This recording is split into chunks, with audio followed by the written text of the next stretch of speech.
everybody in line. You just have to turn off the audio. It won't stop unless you mute it, I think, Oh, right? now where's the mute button? Wait a minute. Well, this is mute from me on the meeting, but how do I mute my iPad? No, that's what you have to do. Oh, well. Okay. But oh, You are muted. but no echo? No echo? Okay. Okay, but that's technical delay. All right, good evening. We'll call to order the HARC regular meeting of Wednesday, November 16th, 5:30 at Rebecca Hall to order. And we will start with recapping. We had a site walk where we, at 4 p.m. on November 16th at 448 Tomboy Road, we only had discussions related to the orientation of the site, the physical characteristics of the site, and the layout of the site. Present at the site walk were myself, Kieran Lannon, Matt Lee, Stacy Lake, Chris Papar, Delaney Young, John Wenzel, and Erica Jensen. And the presenter. Let's do we need to do our roll call. Present from town council. There's no one yet. And from town staff, we have Piper, Jonna, Allie, and birthday girl, Erica Jensen. Secrets out. And the board will take the roll call. Kieran Lannon, Stacy Lake. Matt Lee. Mark Shambo. Bob Mather. Christopher Parr. Good. And Andrew. there he is. Wow. Okay. Well, welcome all virtually and live, and be remiss if I didn't say we're all excited that this is actually the first full board meeting where we've had everybody. So Chris, thanks for joining us again. And we, as I've said before, I think this board has the potential to be the best board ever, but let's just start tonight and see if we live up to our billing. Okay. With that, do we have a motion for approval of the minutes from Sure. October 19th? I move to approve the HARC meeting minutes dated October 19th, 2022 as presented. I'll second. Okay, Kieran, yes. Stacy, yes. Matt, yes. Matt, yes. Did you guys get that? yes, we got Matt, Bob, and then Andrew. Well, you have to vote. Oh, well, Mark, yes. Oh, he wasn't going to wait for me. Oh, okay. Bob,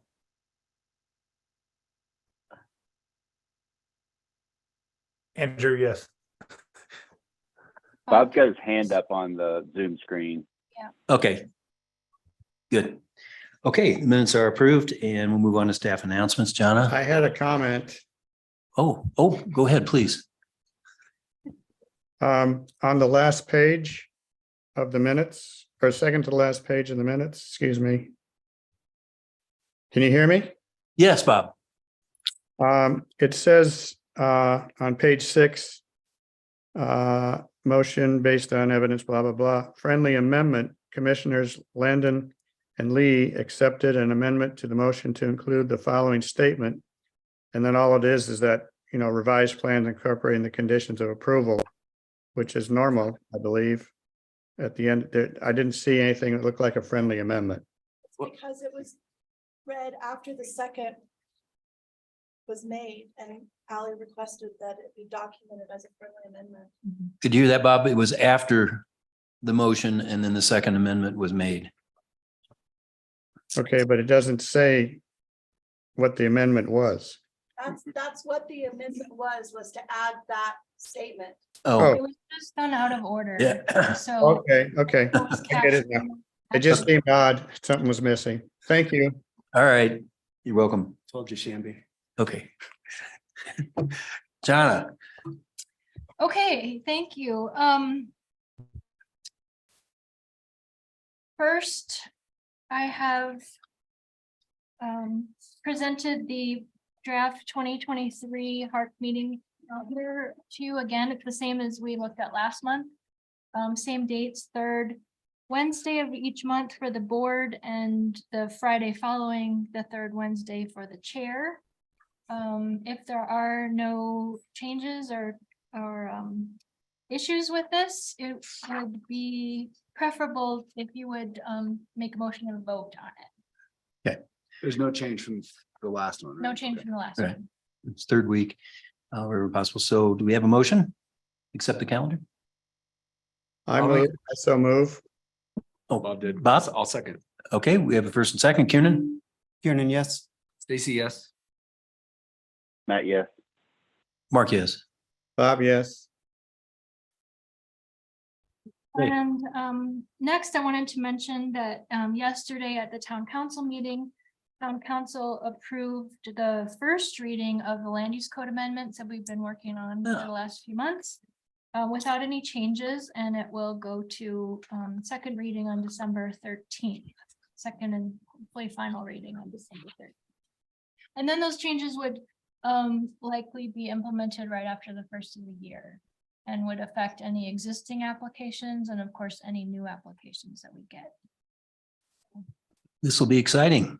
Yes. And we'll see if we go from 10 months to 4 months in line. See, I think it's going to, it's definitely going to change our process and workflow and Yep. I think it will help all of us from the board to staff and the applicants. So looking forward to seeing how that works out. And then finally, I have received notice of the Saving Places Conference for next year. It'll be in Boulder next year, which is a change. First time outside of Denver, and the dates are February 8th through the 10th. They're also offering a virtual option again this year, so I would encourage you to do it one or the other. We have a budget for in-person attendance if anyone wants to attend in person, but I will remind you a couple more times before it's time to register. Let me know if you are interested. I think, do you think of anything else, Martha? Okay, that is all of the staff announcements for now.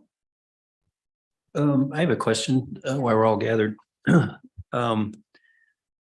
Could we maybe try to gather for some Christmas cheer Oh, in a long time? so we will have a relatively light agenda in December. Okay. And thinking that we could gather for Christmas cheer after the December HARC meeting. If that suits everyone. You're back. Okay. Yeah. Great, we'll plan on it. Been a long time. It has been a long time. Okay. Let's see if there's any public comment on non-agenda items this evening. If so, please electronically raise your hand. And seeing none, we're gonna, in the name of efficiency, move on. We'll start the public hearing items. The first project is the Foley Residence. It's consideration of an application for a small scale new construction in the residential zone district located outside the THLD within the HPOD and will contain 1,500 square foot or more floor area, but not more than 2,500 square foot pursuant to Land Use Code 7203B 1B. Legal description is Lot 8 Boulder Village, Dakota Edition at 301 North Aspen. It's in the residential zone district. Owner is Ron Foley. Applicant Shift Architects and staff member Erica Jensen. And do you want to recuse yourself? Recuse myself as the applicant. Okay. Great, thank you. All right, this is the final small scale review at 301 North Aspen. We received public comment from Sherry Harvey on behalf of Mr. Montgomery. And we also received comments from Sherry Harvey. Did everyone have a chance to review these? Yes. Yes. This is a relatively small lot in the residential zone district and the Hillside Transitional Treatment Area. It is located outside the historic district, but it does abut the district. It is a proposal for new construction of a 1,862 square foot structure. Condition 1 is to reduce the surface area of paving by using modular pavers, gravel, grasscrete, or textured colored concrete. Because of the lot configuration, the parking is located at the front of the lot because of no alley access. So with the pavement for the parking as well as the pavement for the entry to the house, there's a significant amount of pavement and concrete at the front of the lot. I know that on other projects, the viability of grass between pavers has been discussed. And while grass might not be the most viable option, staff would like to see the surface area of pavement broken up with different materials and colors. Condition 2 is to revise the windows on the east elevation to be of a more traditional placement and or grouping. The number of windows on the east elevation appears appropriate, but the placement and grouping is a little untraditional. And since this project does abut the historic district, a slightly more traditional look would be ideal. Condition 3 is to spread out or reduce in number the 3 step lights on the pedestrian walkway. These step lights are illuminating the same area and should be spread out to better help with pedestrian activity or reduced in number. And condition 4 is to modify the trash enclosure to have proper ventilation. This is not a design guideline criteria, but the town likes to see trash enclosures with some sort of opening or metal mesh to ensure that it has ventilation. And I am happy to answer any questions before we hear from the applicant. I have one. Yeah. Is there an existing curb cut there? And if not, has that been discussed with Public Works? I believe there is not a curb cut there. This has been run by Public Works in the. There wasn't a Public Works response or anything in our packet. Yeah, those are usually not included. Those are done at design review with internal staff. I had just one question. And we can work through it with the applicant, but it's kind of minor, but in the south elevation, which shows those 2 big gables, I've not seen this before, and people can remind me if the window coming down then within the gable, but below the ridge line, and we want to try to be consistent. I don't recall seeing that, but did you see any with 27C traditional windows and sizing or window wall ratio? Did that not concern you? I don't think I followed the first part of your question. Oh, What area are we talking about? If, and we can talk to the applicant. I'm just asking if it concerned you. These 2 gables, that window comes down below, here's the ridge line and it comes down about a foot below Yeah. the ridge Eve line. or the eave line, sorry. Yeah. That did not concern me because we're in hillside transitional, so it doesn't have to be. Okay, quite as- we'll talk to the applicant about it then. Okay. So no questions. We'll hear from the applicant. What do you want? Just the regular. Christopher Parr, Shift Architects.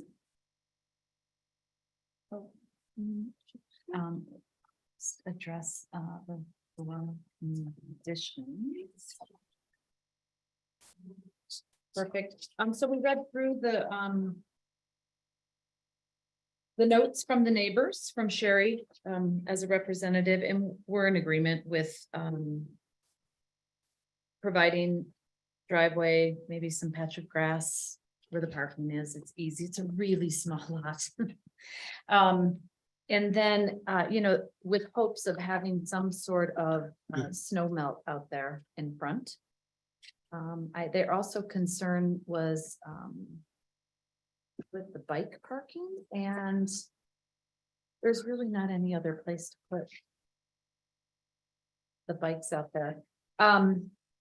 Anyway, so to address that, I think they only have 2 sets of stairs, the entry.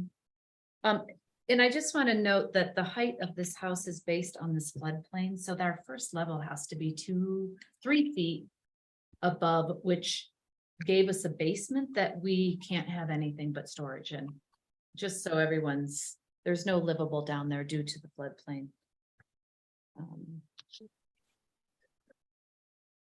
Anyway. And if we could, I guess we could always do bike storage down in the basement if it's a possibility. So I think we're in agreement with the neighbor and staff regarding the hardscaping. They also commented the second letter she sent out was regarding the trash and moving that Hmm. back.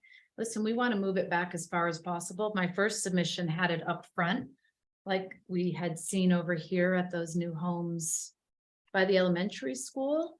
And after, if you talk to Waste Management, they want as close as possible, right?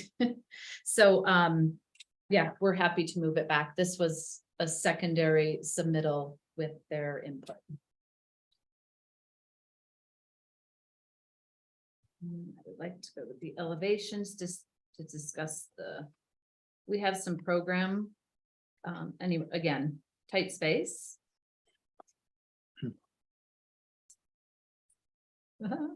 Okay, so up here on the east elevation, more traditional, we are using the long vertical windows.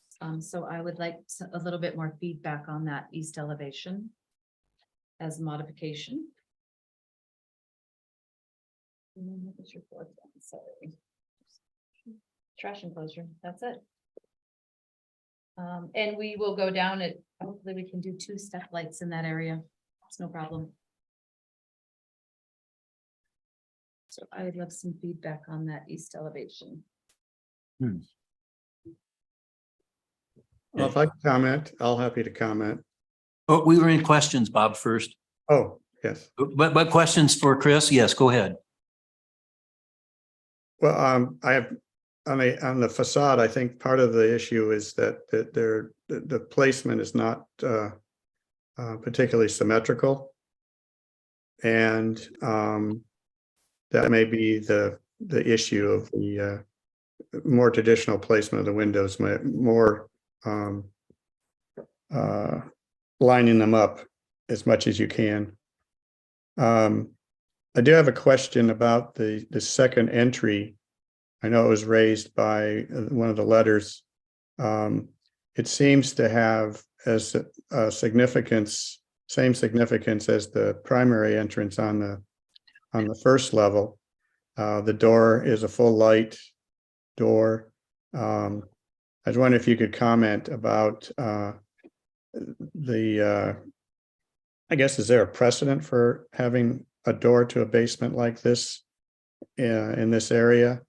And is there a way to downplay that its significance on this facade? So the question for you would be, is there a way to downplay it or? We could take the 2/3 light completely out. And make it a solid door. Yeah. Sorry.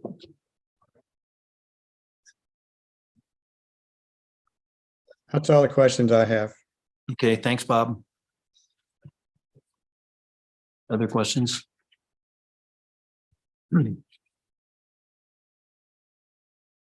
Excuse me, I'll ask one. Well, on that east elevation, which Bob alluded to, is that pretty achievable to maybe have some separation between those windows? Maybe they are vertical. I mean, you achieve that. Yeah, these rooms are 10 by 10. It's Oh. very difficult, but we can work on. And my last question was on A42. Looking at, well, look at the north elevation first. A42, if you could put it up there. And I really want to get the input of the board on this, but my question is,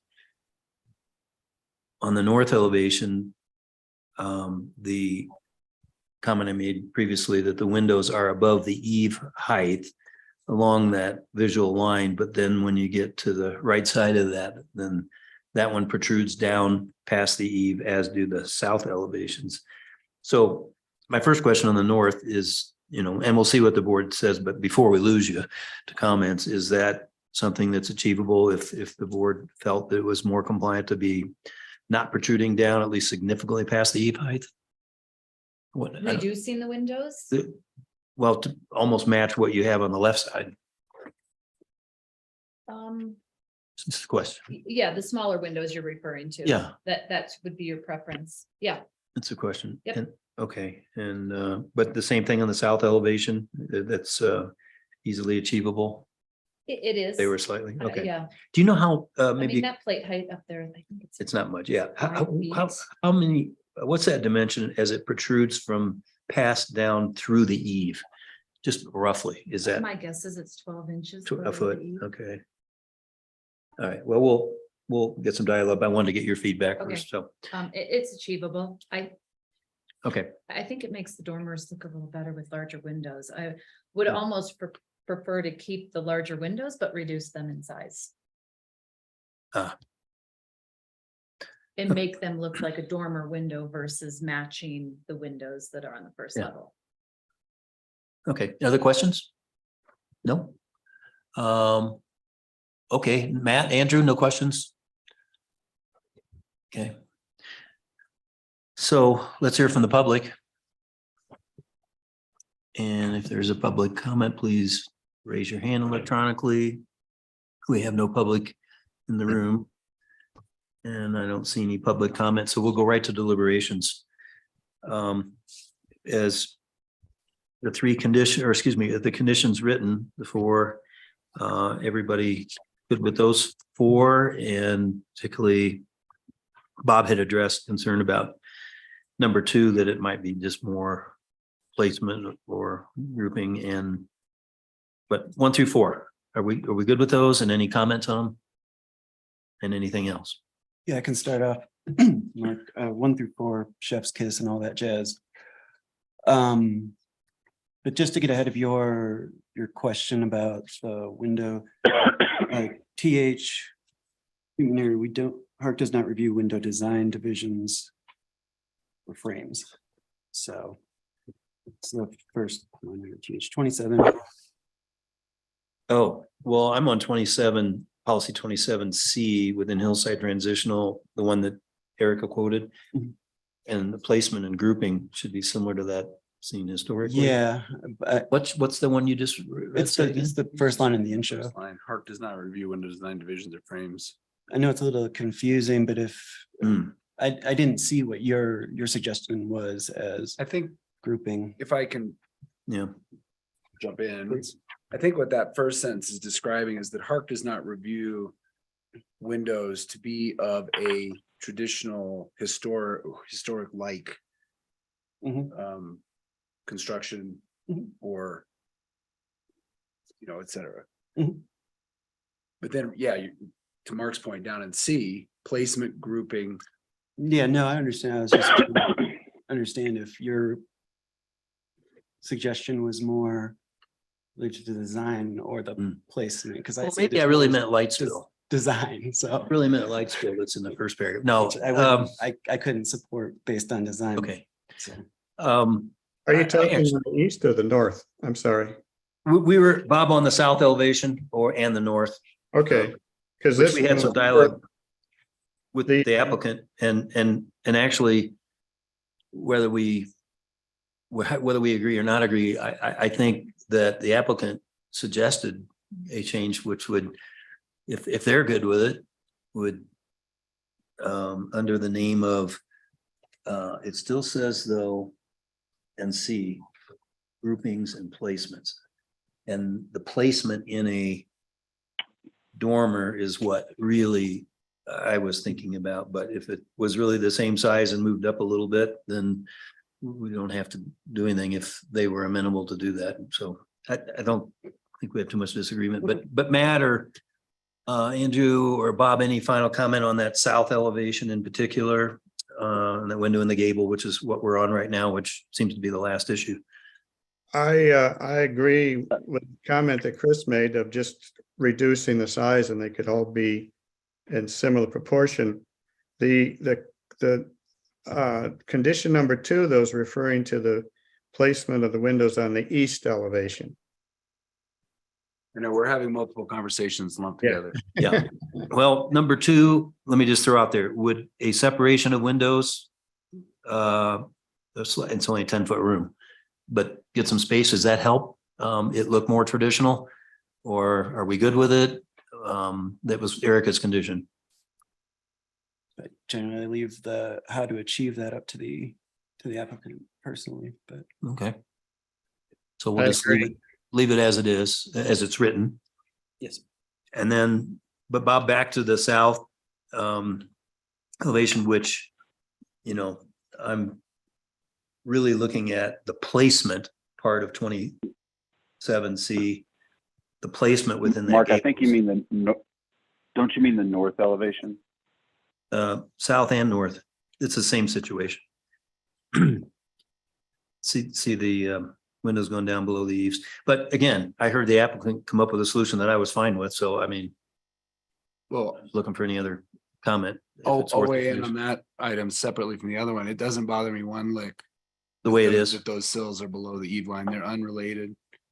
I like the more vertical proportion. If the applicant's amenable to reducing the overall dimensions and maintaining a vertical proportion. I mean, I know vertical proportion is in other other sections of the guidelines, so I don't want to Okay. make that a goal here, but the fact that there isn't a relationship between the eave and the sill does not matter to me. Okay. I agree with Stacy 100% on that. Same feeling. Yes, I do too. Okay. That's the end of that. Any other comments? I mean, I think we're ready. 1 through 4, right? I do want to quickly talk about the trash enclosure. I think moving the trash enclosure to the west past the corner of the house creates a couple of problems. First of all, it means you can't now access, you can't get to that side of your house without walking onto the neighbor's property. I think that's problematic. And then additionally, the trash enclosure in its present proposed location serves to obscure that door as you walk up Aspen Street, which is beneficial. I think if you want to take that a lot further, sure, if the stair moves a bit south and obscures that door, I mean, there's a whole raft of things that could go into that, but the trash enclosure probably, in the current design, the trash enclosure probably works where it is, as far as I'm concerned. So you're good. Okay. And the basement door that we skipped over, did she volunteer to remove the window to make it more subtle? Is that something where Bob brought that up? Is anybody else concerned? I can see them. I am not concerned with that, but if she wants to volunteer that would, a less glazing would be great. So we use the word do it or consider. I think it may be a practical consideration outside the purview of HARC. I don't see a guideline regarding windows or doors or glazing that tells me that should be a solid door. I have to agree. Yeah, I was gonna say I can see the point, but I don't necessarily know it's. So we'll leave it up to you. Okay. Who has a motion? Just scroll back to it. I guess I can do it and try not to screw it up.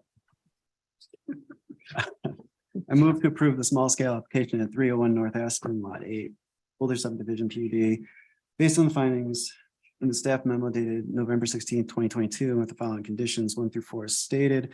This motion is based on evidence and testimony provided at a public hearing held on November 16th, 2022, with notice of such hearing provided as required by the Telluride Land Use Code. Revised plans incorporating the conditions of approval shall be submitted within 60 days of this approval, or this approval becomes null and void unless otherwise indicated. The revised drawing submitted for a certificate of appropriateness must be a complete set with any changes to the drawings platted and labeled. And any changes to the drawings beyond the conditions of approval may result in one submittal being required.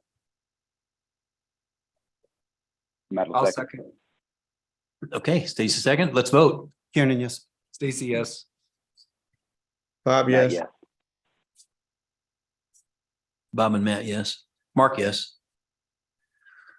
Okay, Okay. It's can I ask unanimous. a quick question. Is that last, I don't remember us, at least we didn't in planning and zoning, and I don't remember us doing it my first 6 or 8 months in HARC. That last paragraph, right? That's beyond, that's after the motion. We don't have to read that as part of the motion every single time, do we? We do. Oh, we didn't do that. That's the trouble from last time. okay, well. Then shouldn't the part that says this motion is based on evidence and testimony be after that? I'm just gonna No, read this is the off. way it's been, but we'll, unless Ally disagrees, we'll just leave it the way Okay. it is. Okay.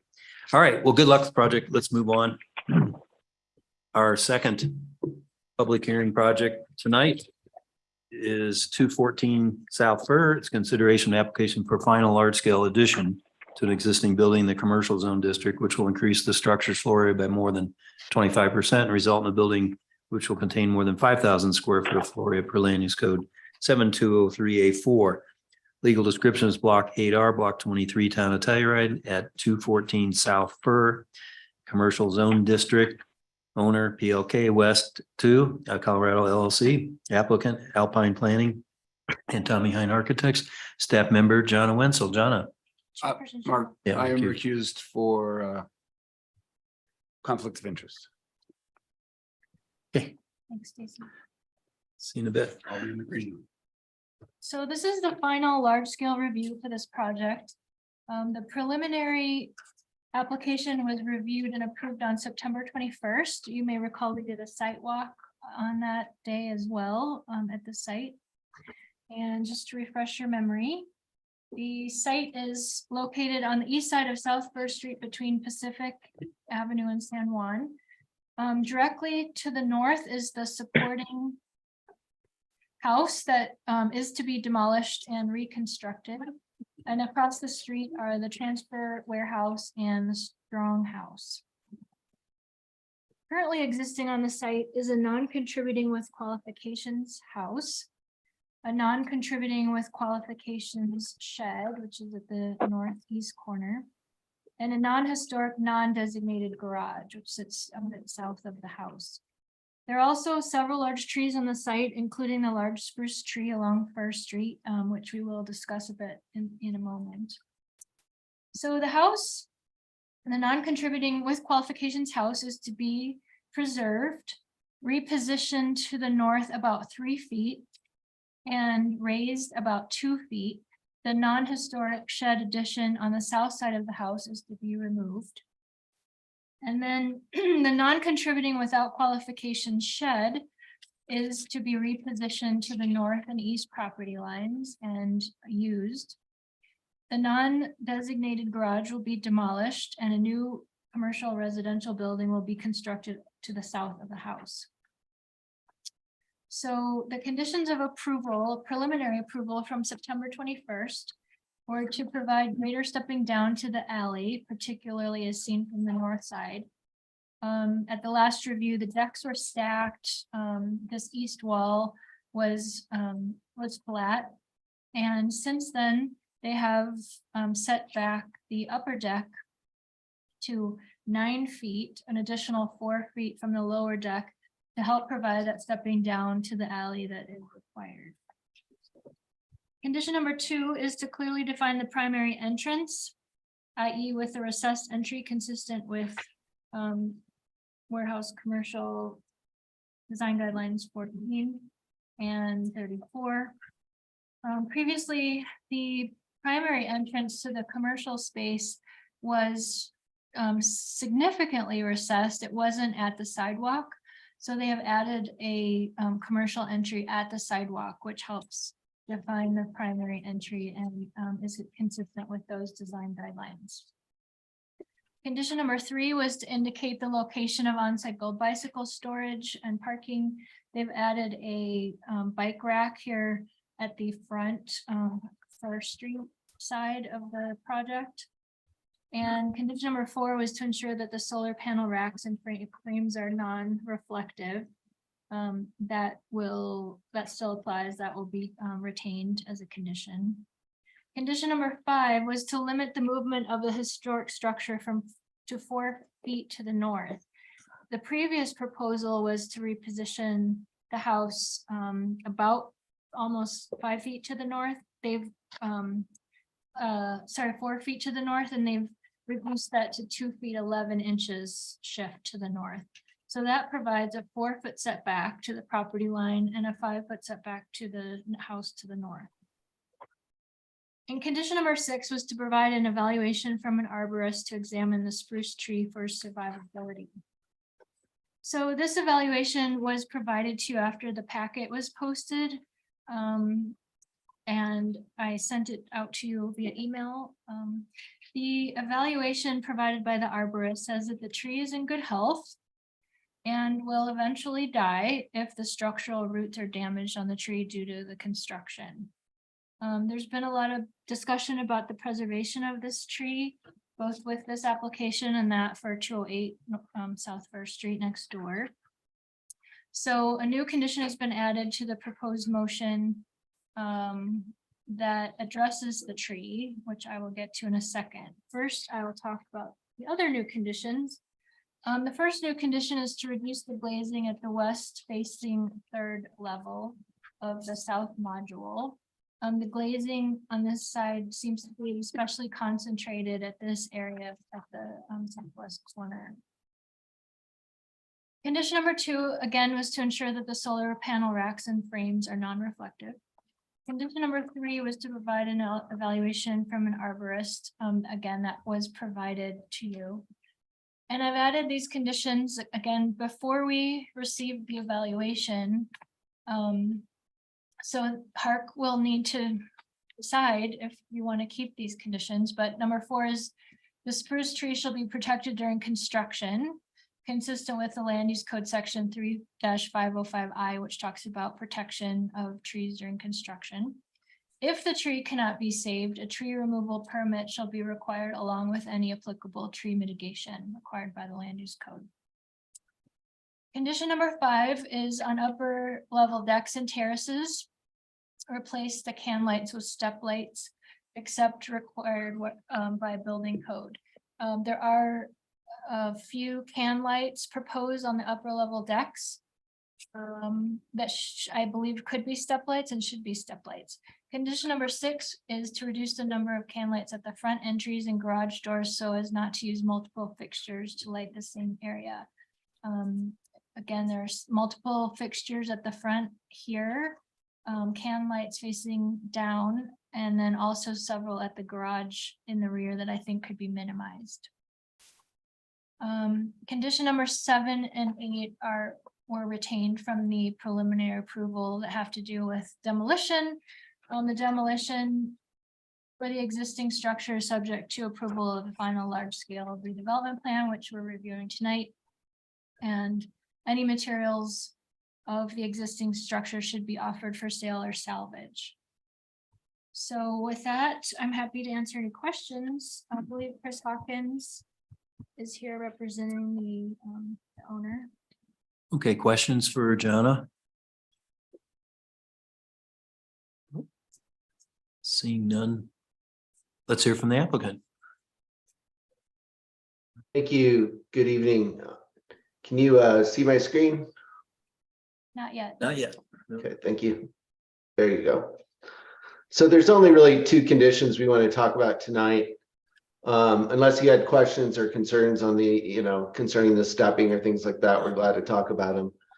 But limiting the movement of the historic house to 4 feet to the north.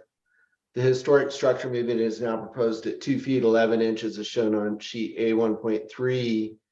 And this provides basically 4 feet of separation between the relocated house and the property line. And then there's a foot on the other side. So there's really 5 feet in between as shown on this diagram. And this also relates to, this actually shows the approved location of the house, which I'm going to show you in a little bit under one of our plans, but it does relate to this tree and what the arborist did find out through his activities. That was just an aerial view showing the relocation. They air spaded it to investigate the root depth to 15 inches. They found a large structural root extends eastward between the house and the property boundary. And in general, the structural root zone is 10 feet from the tree trunk. And this, I do want to spend a little time on this because this is important. It says, if excavation within the area defined in this report is required for future development and the structural root zone cannot be preserved as it currently exists, I recommend removing this tree to avoid whole tree of failure and or mortality of the tree in the next 3 to 5 years. Damage to the structural root zone, coupled with the need to remove the lower branches on the east side of the tree, will result in a decline of overall health and an increased likelihood of whole tree failure under a dynamic wind loading event. And then there's also some comments about removing of branches up to a height of 15 feet. This will negatively impact the tree's overall health and add to the likelihood of tree failure. So that tree dominates where we're trying to do an outdoor dining patio, and I think we talked about that. And if I'll show you in a minute, there's a plan here that just shows that the structural root zone of the tree cannot be preserved. This is the trunk of the tree. It's a 22-inch blue spruce. This is a 10-foot radius out, and it already extends out into the foundation zone of the house in this location, and it extends out into where we have to do basically layback. We're actually shoring for construction. That's shown by kind of this hatch line right here. There's just no way to save it between this house, which has already been approved in this location, and here. I want to also just introduce another letter. Sorry, I couldn't get this sooner. It basically, and this was just provided this week, that date's not right. We just got it earlier this week. And this is from the project engineer, Mike Arbany. And it says the historic residence located at 21 South Fir has a large 22-foot spruce tree located approximately 4 feet off of the southeast corner. Due to the proximity of the tree, the low branches and roots will eventually cause structural damage to the residence, as is without a remodel. Due to the waterproof foundation systems used in Telluride without drainage and pumps, these big trees pose a severe risk to full basement foundations. The roots from this tree may increase the pressure of the foundation wall and cause foundation damage that will allow water to flow into the residence. We strongly suggest the tree be removed to prevent damage to the structure. So there's two kind of issues going here overall that really show that public or building structural safety can't be guaranteed due to both the development at 208 South Fir is approved and also at 214 South Fir as we've proposed. We are proposing planting a significant tree in this location, like we've done on other projects. I think you saw that initial plan we had earlier on. It preserves the visual connection to nature and will be safe for future generations to enjoy it. And we just provided a little bit of an updated rendering to show you this. And I guess I just want to go back to this plan, which is key, this 10-foot zone. There's just no way to do this and construct this in combination of these two. You might have some questions on this shoring plan. Mike Balzer, I believe, is also on the Zoom and can help out since he's more on the technical side of the building regs. And Tommy may want to have a few other comments on the final review design and tonight's meeting. So thank you very much for your time, and we're glad to be at final review. Okay, questions for the applicant? I'll start it off while you've got this one up there. So just kind of put this to bed. I'm looking at the shoring plan there, or where the shoring is going to be. And it's clear that one out of the three, at least my understanding of the routes, the one headed east, which I physically went out and kicked, the tire zone, is somewhat at peril, but it still seemed outside of, is it outside of that shoring? No, Is it to the east of the shoring? Is it right underneath it, or? it's right in it. Okay. Here's kind of a depiction of it, roughly this dash.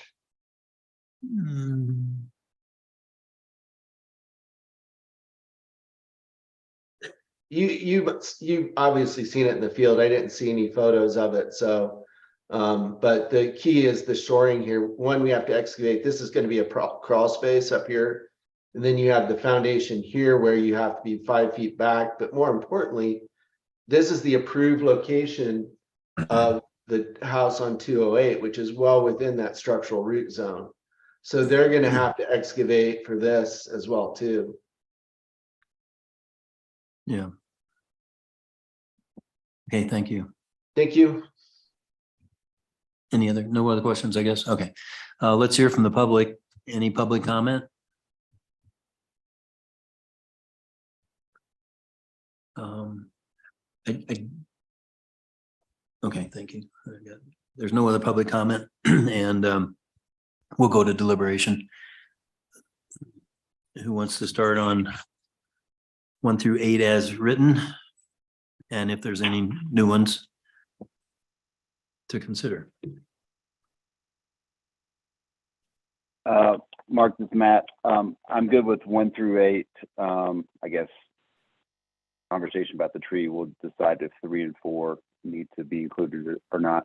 And I do not have any additional conditions. Agree.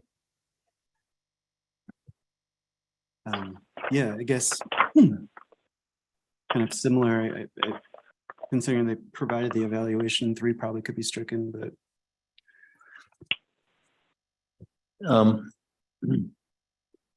Bob, Yes.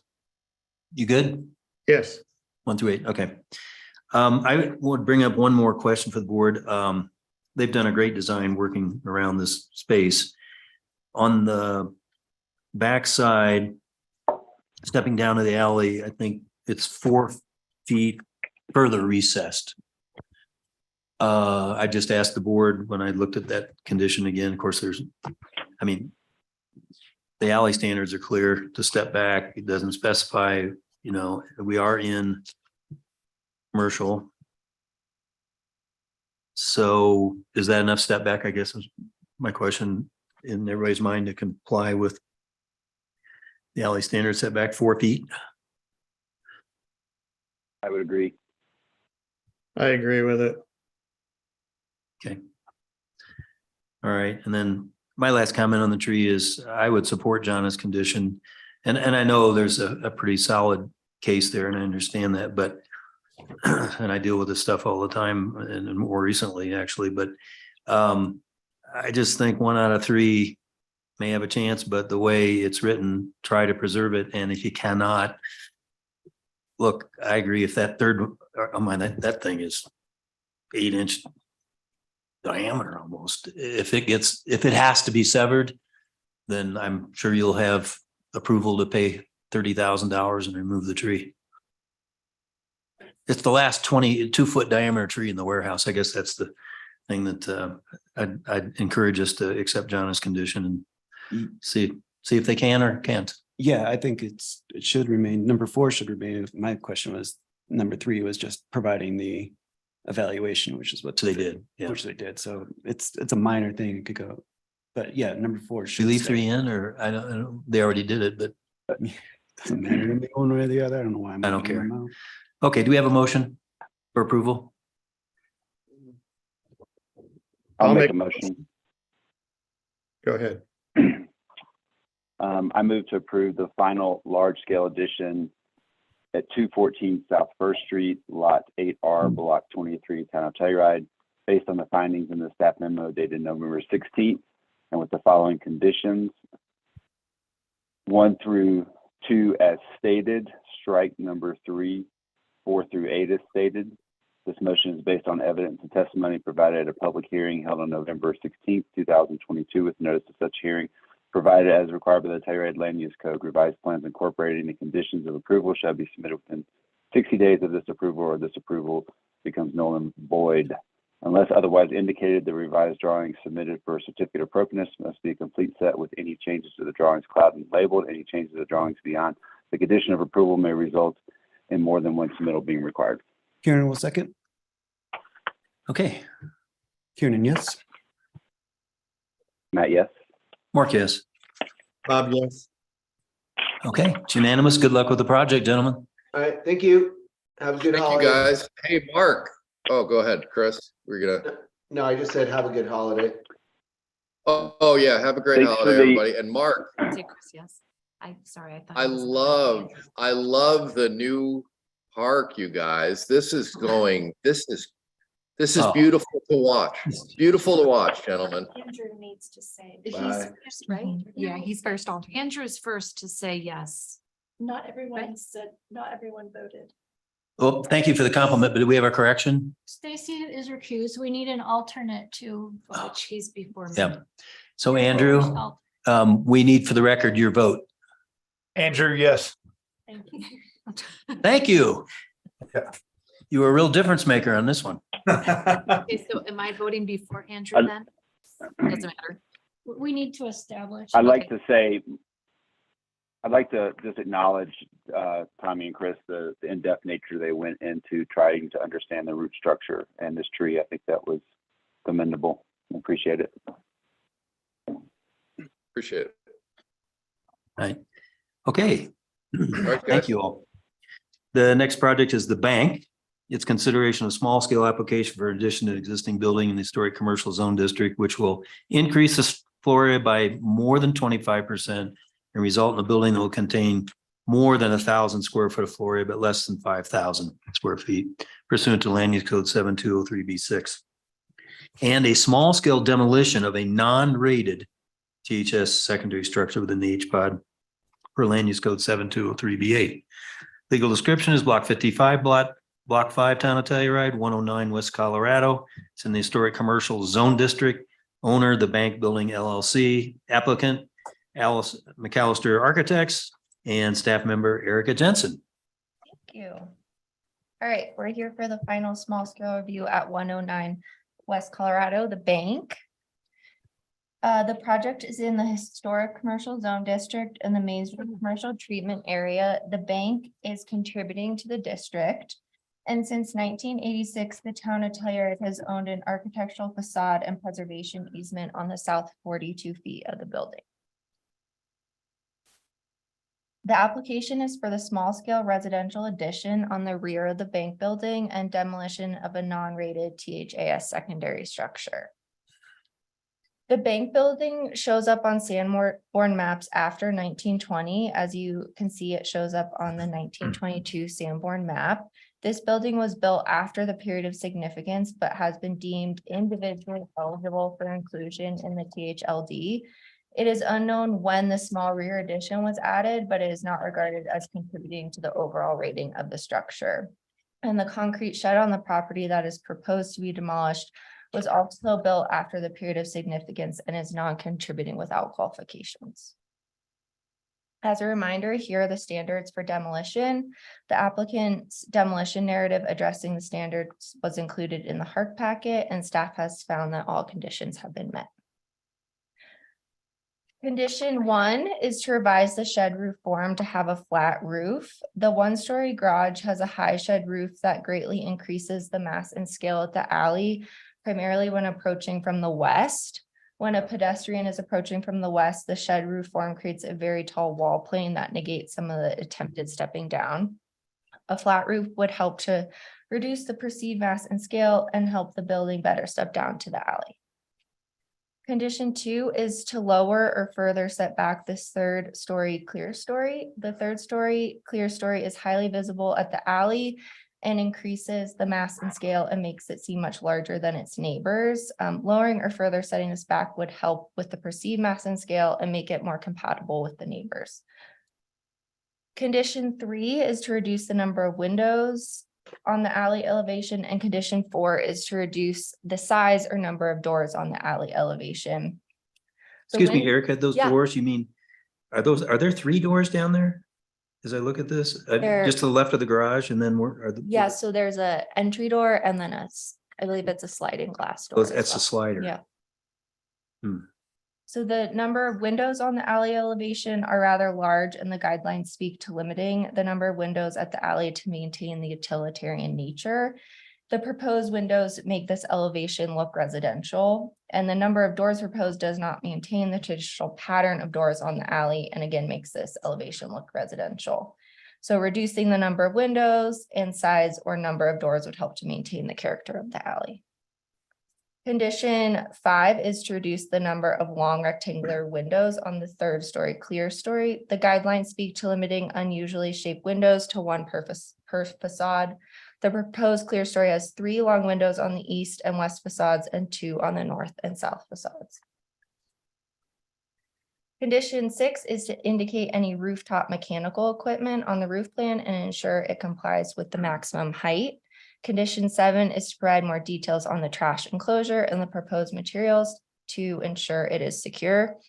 Condition 8 is to avoid duplicating fixtures. It appears there are duplicating fixtures near the entry to the residential unit and on the south facing second level deck. And condition 9 is to indicate where bike parking will be provided on site. In the staff memo, it was pointed out that there is a fence proposed at the rear of the site.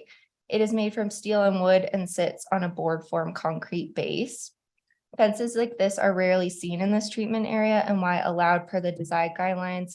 Staff questions if it is appropriate. Alleys are encouraged to be pedestrian friendly and inviting, and a fence of this nature closes off the site.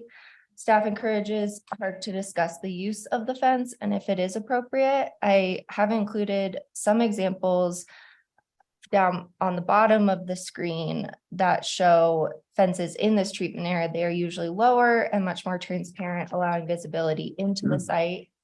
If HARC does deem a fence appropriate, it would be best if the proposed fence is lowered in height and made transparent. And I have also included the proposed motion for demolition, which is also in your packet, and I'm happy to answer any questions before we hear from the applicant. I have one. Questions?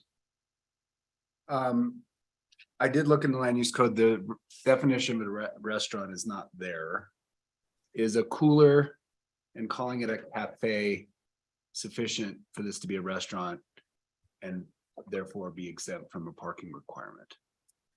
Yes, and that was addressed earlier in the application, Okay. and That may have predated me. the applicant might be able to speak to it better, but it has been addressed. Okay. And staff finds that it is compliant. And, and parking is not really review. It's important always, but Well, no, but having, I may have missed it. There were only, sorry, I don't want to take us down a long path, but there are only two projects that were, the packet said there were only two projects that we heard previously. And I don't think this one was mentioned. I don't think I've heard this one previously. no, Predated it's my first at time. HARC. No, it's first. I haven't seen it. Oh, it's first. And then it's like staff level Oh, review. at a staff I'm level sorry, review. at staff level Okay. review, it was addressed. Okay, Yep. okay, that's fine. My only question is, Erica, on, if you could put up drawing, or the applicant could, A4. It's the street, south elevation, showing the bank and the addition behind it, Do I have? this? A4. There you go. Oh, Is that it? no, A4 shows it better. If you have. I don't have the plan set. Oh, okay, never mind. Well, we can all look at A4 and the applicant's looking at A4, but my question was, it's basically this, but from the other side of the street, you know, where you see the addition propping up, and I think it's, if I remember, it's 20 foot back from the street, right? I think the addition is, or is it 20 some feet? But my It's question, 40, 40 feet back. 45 feet. Okay.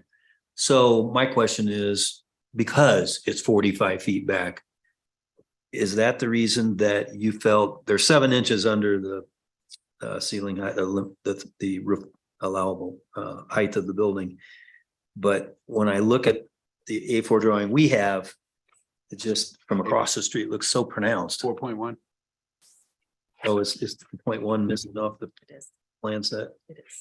Yeah, it's 4.1. I'm sorry. Okay.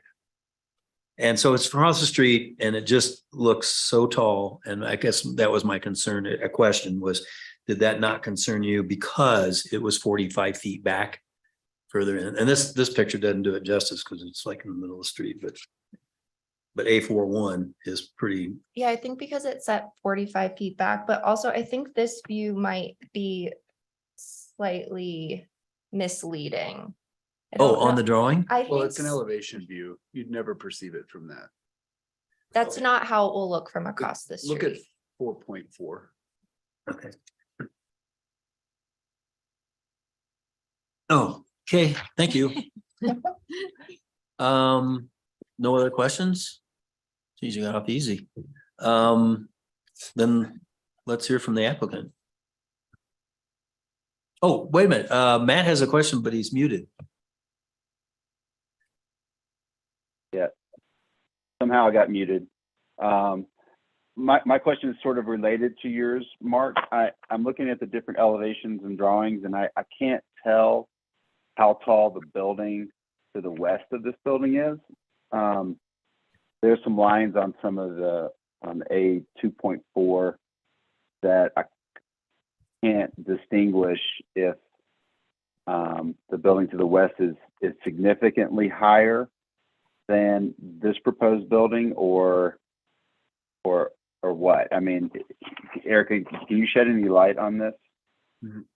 A44 shows that, but we can't tell the height of as far as context of neighborhood, I think where he's going to the west. If it's higher. Well, if you bring up, you brought up A 4.2. I don't know if you can do that or not. There's a lot of line work on the east elevation, and I'm having a hard time judging how tall the adjacent building is. I'm not sure if these lines are picking up buildings that are further to the west. Let's have the applicant answer your question. It's a good one, Matt. They've got those dimensions. Sounds good. Any other questions? Yeah, I have one. Are there any other structures like this on Main Street from the south elevation that have an exposed ladder on the second story? Do y'all see that? It's in A4 and A4.4.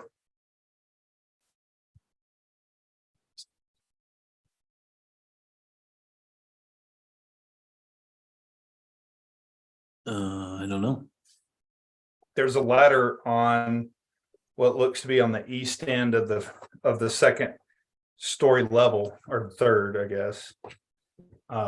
Just kind of stands out. I am not, I see it. yeah, I can't answer that question. I'm not sure. Yeah, I mean, just looking at least these renderings, I mean, there doesn't look like there are any other ones that jut out. I don't know. It just seems like a very abnormal spot to put a ladder. Mhm. Okay, well, let's talk to the applicant about that when we get there.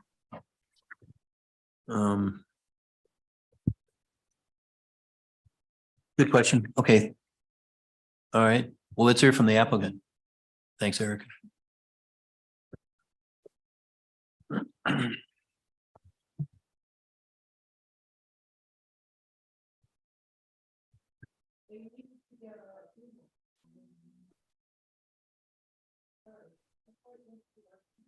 You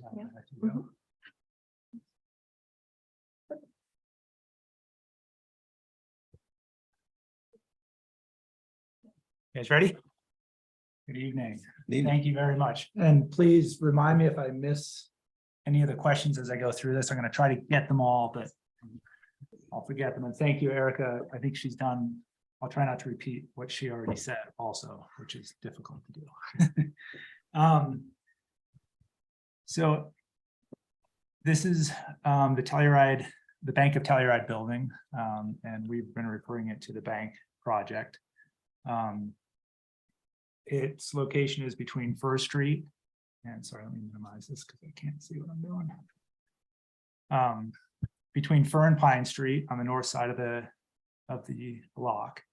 I think it's sort of an interesting block in Telluride in that there's only 2 historic buildings here, and there's a lot of buildings that have been constructed in the middle of the block and on the end in the 60s, 70s, 80s.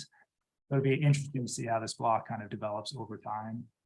And obviously with a small historic building like we have, that's going to influence it also. So it's just an observation.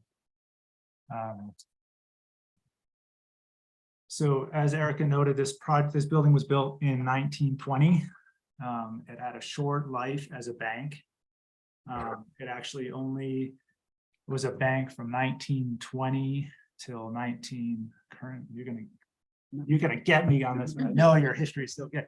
Till 1929, when the bank was closed. It's actually, if you see in the bottom corner here, these are all like silver dollars stacked up, and some handguns.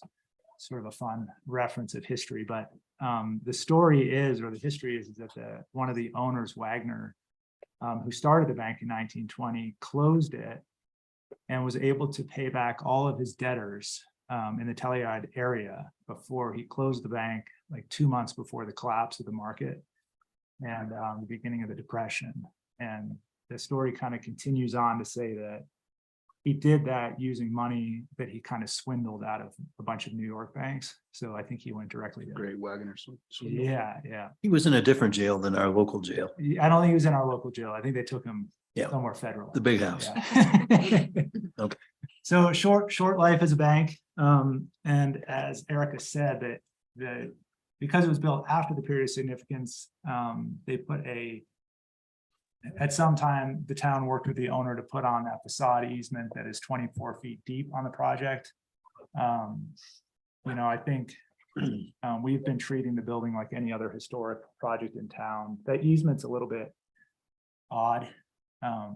So I think we just treat it like any other historic building. And so I kind of changed where that line is. I'll show you why I think the line ended up at the 24 feet, but we adjusted that. So these are the existing conditions. The building is really just the facade, like a lot of these buildings. But thankfully, unlike a lot of projects I've worked on lately, this facade's in great shape. So it's really going to be about cleaning, repointing, caulking, sanding, painting the wood, trim, and making sure the building lasts. But the facade looks great. So we're excited about that. It's a nice change of pace.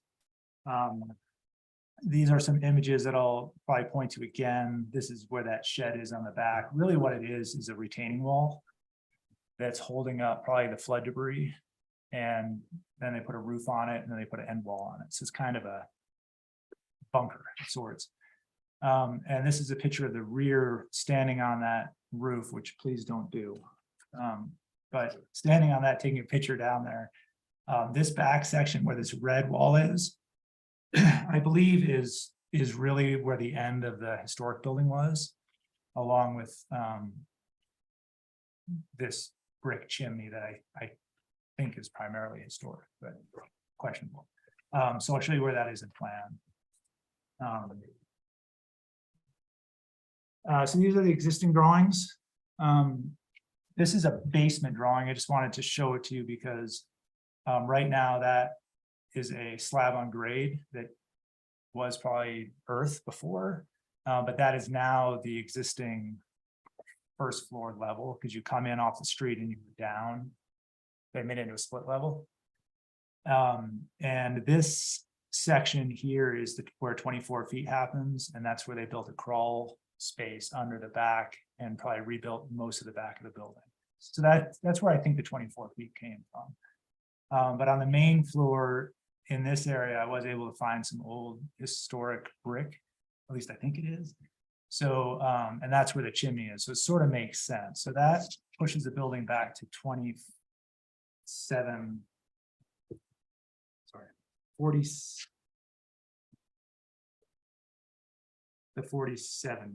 feet. Yeah, 47 feet 5 inches from the alley. So that's what I'm kind of using as what we should be treating the historic building. And this is a second floor. If you guys have been in there, you sort of go in and then you go up to a mezzanine level. It's kind of funky. So in our, so the project sort of made up of two parts. There's a front part of the building, sort of adaptive reuse and the historic preservation, the back half, which is this addition to it. The grade, the idea is to pull out the interior and bring the floor back to its original historic elevation, which at least as best we know is the sidewalk elevation, which is what it needs to be for ADA and making it a viable commercial space. It's really difficult to have these split level spaces and they don't work. So that's great. So we're happy to do that and create a really nice space that when you go into it feels correct. The conversation about a cafe, it's sort of a loose term right now. We're working on the exact tenant and stuff, but the idea is to provide food, as well as cafe, as well as cocktails. And so that's sort of a work in progress, nailing down the tenant. But it's more than a cafe. When you speak to, do we have enough kitchen space here, et cetera? That's again, something we're working on. So that's something we will build in. It is related to parking, as you noted. So when we look on the next floor up, I actually have a space for parking should the use change or non-compliant. So we'll work with the town, making sure everything's good, but we do have a backup, which is also good for the future. To the rear of the building, and this is subterranean, this is a basement level. But to the rear on the alley elevation, again, 47 feet back from the street. And then off the alley, we're 18 feet back to the residential addition, bit more here. And then on the back of house, we have this backyard entry, trash, recycling, all that stuff. We're trying to make it a bit more friendly with the layout in this depiction, but that's also sized for a car parking space also, should uses change or however that tenant works out. Sometimes it takes, we try to nail down these tenants, but every time we've done it, it's always changes by the time we get to the end. The vision's there, but sometimes it doesn't quite, years go by. So then residential on the second floor, looking at it in elevation, the project sort of, again, the historic building and then the addition to the rear. The height of the building is set primarily based on the view line. So that's a view line from a person across the street. So that elevation you were looking at, Mark, earlier, that was like if it was a flat on view. Okay. So this is if you were standing across the street and where the view line is, where that addition is in the back. And that's how I set the elevation here at about 30 feet, 30 feet, 7 inches, I believe. So well below the elevation of allowable. And then setting the clear story back again, based on that view line. The building to the west is this line here. Have you seen that? And I can show you that again. We actually removed it. I had all this on before and it kind of created some confusion. So we talked about it and actually removed it in this elevation so it'd be easier to see what was going on. But to understand that relationship, this heavier line is the corrugated metal from whatever that building is called to our west. So again, on the front, and this is that elevation where you see this, I graded in because all these additions, you don't really see them from the street. So again, from the street, it's largely a preservation project or completely a preservation project. And the views from the street, this is taken from the sidewalk from across the street. These are taken up and down. You can see, again, this is the neighbor height, which is a little bit higher than the elevation that we're proposing at that point, 47 feet back. But it's within a foot of the neighboring building. We're a foot lower here. I think we are lower. I don't know if it's a foot lower, Mark, than the neighbor. I bet it's in that realm. Mm-hmm. Yeah. And again, they're probably under height also. So they're probably at 30 feet also. And that's what I was saying about it's an interesting part of town where things aren't all filled in, but the view from the street. And then on the alley side, again, looking at that elevation, the 30 feet mark here, it's actually a little less because this is sloped.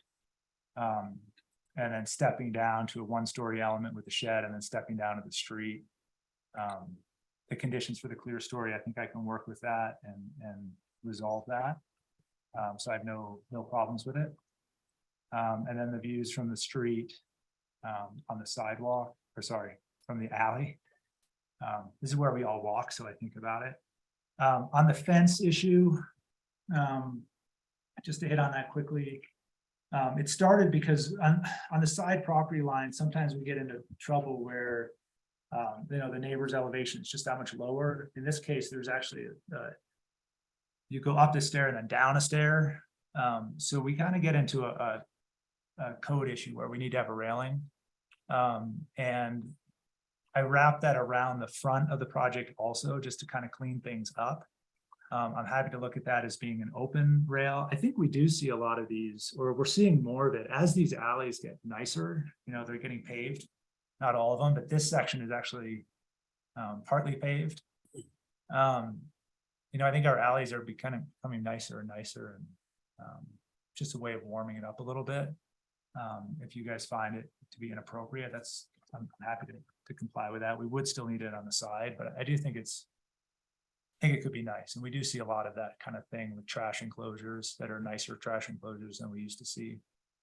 On the comment of the, I'll go to the shed first. So on the shed, this is just another image of what it is from the alley. So that's just that roof in the back that we're going to remove. So again, on the conditions, I'm happy to comply with all of them. The only one I wanted to ask you guys about is see if you would leave me a little bit of latitude. I understand the condition from Erica being the height of the edge of the shed roof form as it's seen from that elevation. I think I can work on that. I'd like to see if you guys would still be open to me doing something with a shed form. Just because I kind of like the idea of the alleys having a little bit more texture, and sometimes it's nice to break it up versus the hard flat roofs. If you want the flat roofs, that's fine. These are some images of other shed forms just in this street. That's just in this one, but we see them a lot. I just thought we should talk about it. Sorry, one more comment. You asked about the ladder. The purpose of putting a ladder on the project has nothing to do with putting a person up there. It actually kind of scares the hell out of me as an architect. The problem is if there's any mechanical equipment that ends up on a roof, you have to by code have an OSHA approved ladder put on the building. For that reason, I thought it'd be better to put it on now in the application so that it was in compliance. Now, my hope is that we're not going to put any mechanical up there, and I'm going to be able to do it all on grade. But certain pieces, if you put them up on the roof, you have to have a ladder to get to them. So that's why it's in there. And I don't have much ability. You can't do a temporary or movable ladder by code. Right. I guess my question on that was the front versus the back. Where it's not. That's fair. I can look at other locations. I don't think you'll see it from anywhere on the front because you don't see that elevation from the street. But if the concern is that someone's going to use it, I'm not sure. I don't think it's visible. So did I get all the questions? Are there any others?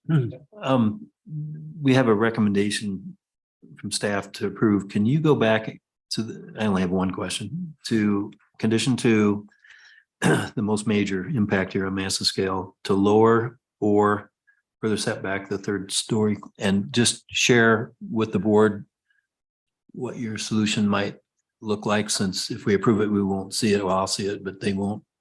Understood. Yeah, I think right now I have a clear story shown at I think I'm going to guess it's 4 feet above height. I have 2 thoughts. One, I think every time I hear you guys say lower it, my thought is, we used to get in these conversations about substantially lower or partially lower. And I don't see why I can't drop that a foot to 18 inches. And then the question is, if I do that, will I still be able to maintain light windows on the sidewall, or do I want to look at doing something with a skylight on top? So I think I have some game in there, Mark, to drop it 18 inches. And I think that's significant given this location. And the setback option, even if it was a foot? Is that viable? Yes. Break up the plane? Yeah, so if you guys want to give it to me in a very specific way to help you out, I'm happy to do that. I think I have ability to adjust that. Okay, And I hear what Eric is saying, and I think it's largely from this rendering that I provided. You know, as you come up the street, when I was designing it, I kind of always think that this is all going to be filled in over time. But I shouldn't do that because that could be 20 years down the road. So I think I can make that work in a meaningful. okay. What's the slope on that roof? Minimal. So I have a 1/4 inch per foot just for drainage. Oh, no, I mean, what is it proposed? What's this current proposed here? This right now, this is a 1/4 inch. No, I'm sorry. I was talking about the shed. Oh, the shed, I'm sorry. We mixed conversations again there. Because I don't see a roof plan or a. Say No. 3.3. 3.3. Sorry, I have to go to my. Yeah, but there's no slope called out. Oh, No. yeah. How did I do that? I apologize. It's Well, 6, 4.5, 12. On that one, my thought was to reduce it or to drop the whole shed roof down. But what I want to do is lower this height of this wall while maintaining a shed form.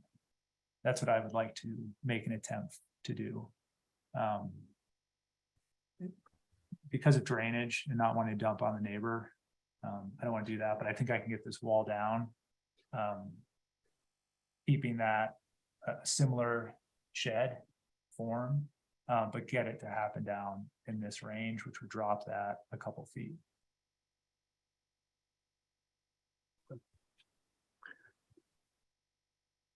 Anything else, Stacy? No.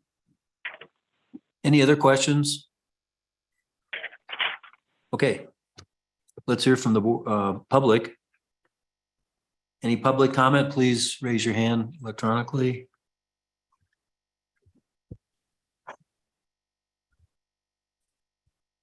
Last chance for public comment. Okay, so we'll start deliberations. The applicants address 1 through 9. Does the board concur with 1 through 9 and or any other conditions to add? I do. I agree with the conditions. I do, other than number 1, I don't know if pushing Michael all the way to a flat roof is where we want to go. We're really only talking about, I don't know what it is, 18 inches or 24 inches out from that deck. It's really just kind of the extended rake that's moving up there. I don't particularly want to see a flat horizontal plane, because then just beyond that, you're still gonna have to see the guardrail for the deck beyond. I kind of like that there's this sloping shed form roof. It is more utilitarian, and it's certainly more of a historic form than a flat roof. So I don't know if I agree with the word flat roof in number 1. Stacy, wouldn't it be more compliant even to if we if they put a overhang at an angle that breaks up that mass, you may say it's flat, but angled, so that it helps break up that mass, that wouldn't that be more compliant than this angled piece of Yeah, I steel? mean, in listening to the conversations, I think the goal is to reduce the perceived mass at the northwest corner. Yeah, Mark, I would concur with it. It does seem like in the memo, it's more about the scale, not that flat is more appropriate than the shed per se. So I agree completely with Stacy. Matt, you had something? Yeah. Yeah. Why don't we just revise it to say, revise the shed roof form to further reduce mass and scale and cite the guidelines that Erica has. I think that'll do it. I like that. You good with that, Stacy? Yep. I the only other thing I'd like to, and then we'll hear from make sure everybody's chimed in on number 2. I'd like to say lower and setback. We actually had that dialogue and not demand the number of inches, because I think, I hit 18 and maybe setback of a foot or 2. So I'd like to say change or to and, but Bob, or anybody, Andrew, anybody, and, or Chris, any other comments? You all agree with 1 through 9? And, I do. oh, where's Bob? He dropped off. Oh. Okay. Well, you ready for a motion? Oh, Matt, yes. I was just gonna chime in, Mark, that I'm fine with your modifications for number 2, since Michael's already discussed that he seems to be fine with that, and we're giving him some latitude to adjust it. I personally don't have an issue with its height right now, the way that he has stepped it back from Main Street, but if he's fine with it, I'm fine with your suggestion. Yeah, I mean, as I mentioned, it's a full-on contributing building. We got to get this one right. Who wants to make a motion? First, Erica requested some feedback on the fence issue too. Oh. So I didn't want to Yeah. pass that by. Who wants to comment on the fence? Thank you. Dear. Well, I have a couple thoughts. We've recently been sort of directing applicants to go with more of a solid railing, like is shown here. I think that mitigates light spill, and that's why we've done that. I don't think that's what we're after here. I think, specifically the guideline that talks about transparency is more applicable. I can see the desire to have a bit of separation to the alley. And it's hard to kind of tell. I think from the deck surface, what is it, 36 inches? Yeah. It looks like a very small person walking by it. I think there's a big drop off here. Where my rendering is bad. But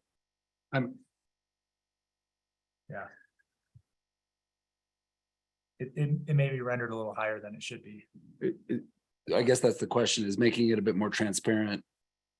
Make it substantially compliant with that guideline, and we have that guideline obviously in front of us. Yeah.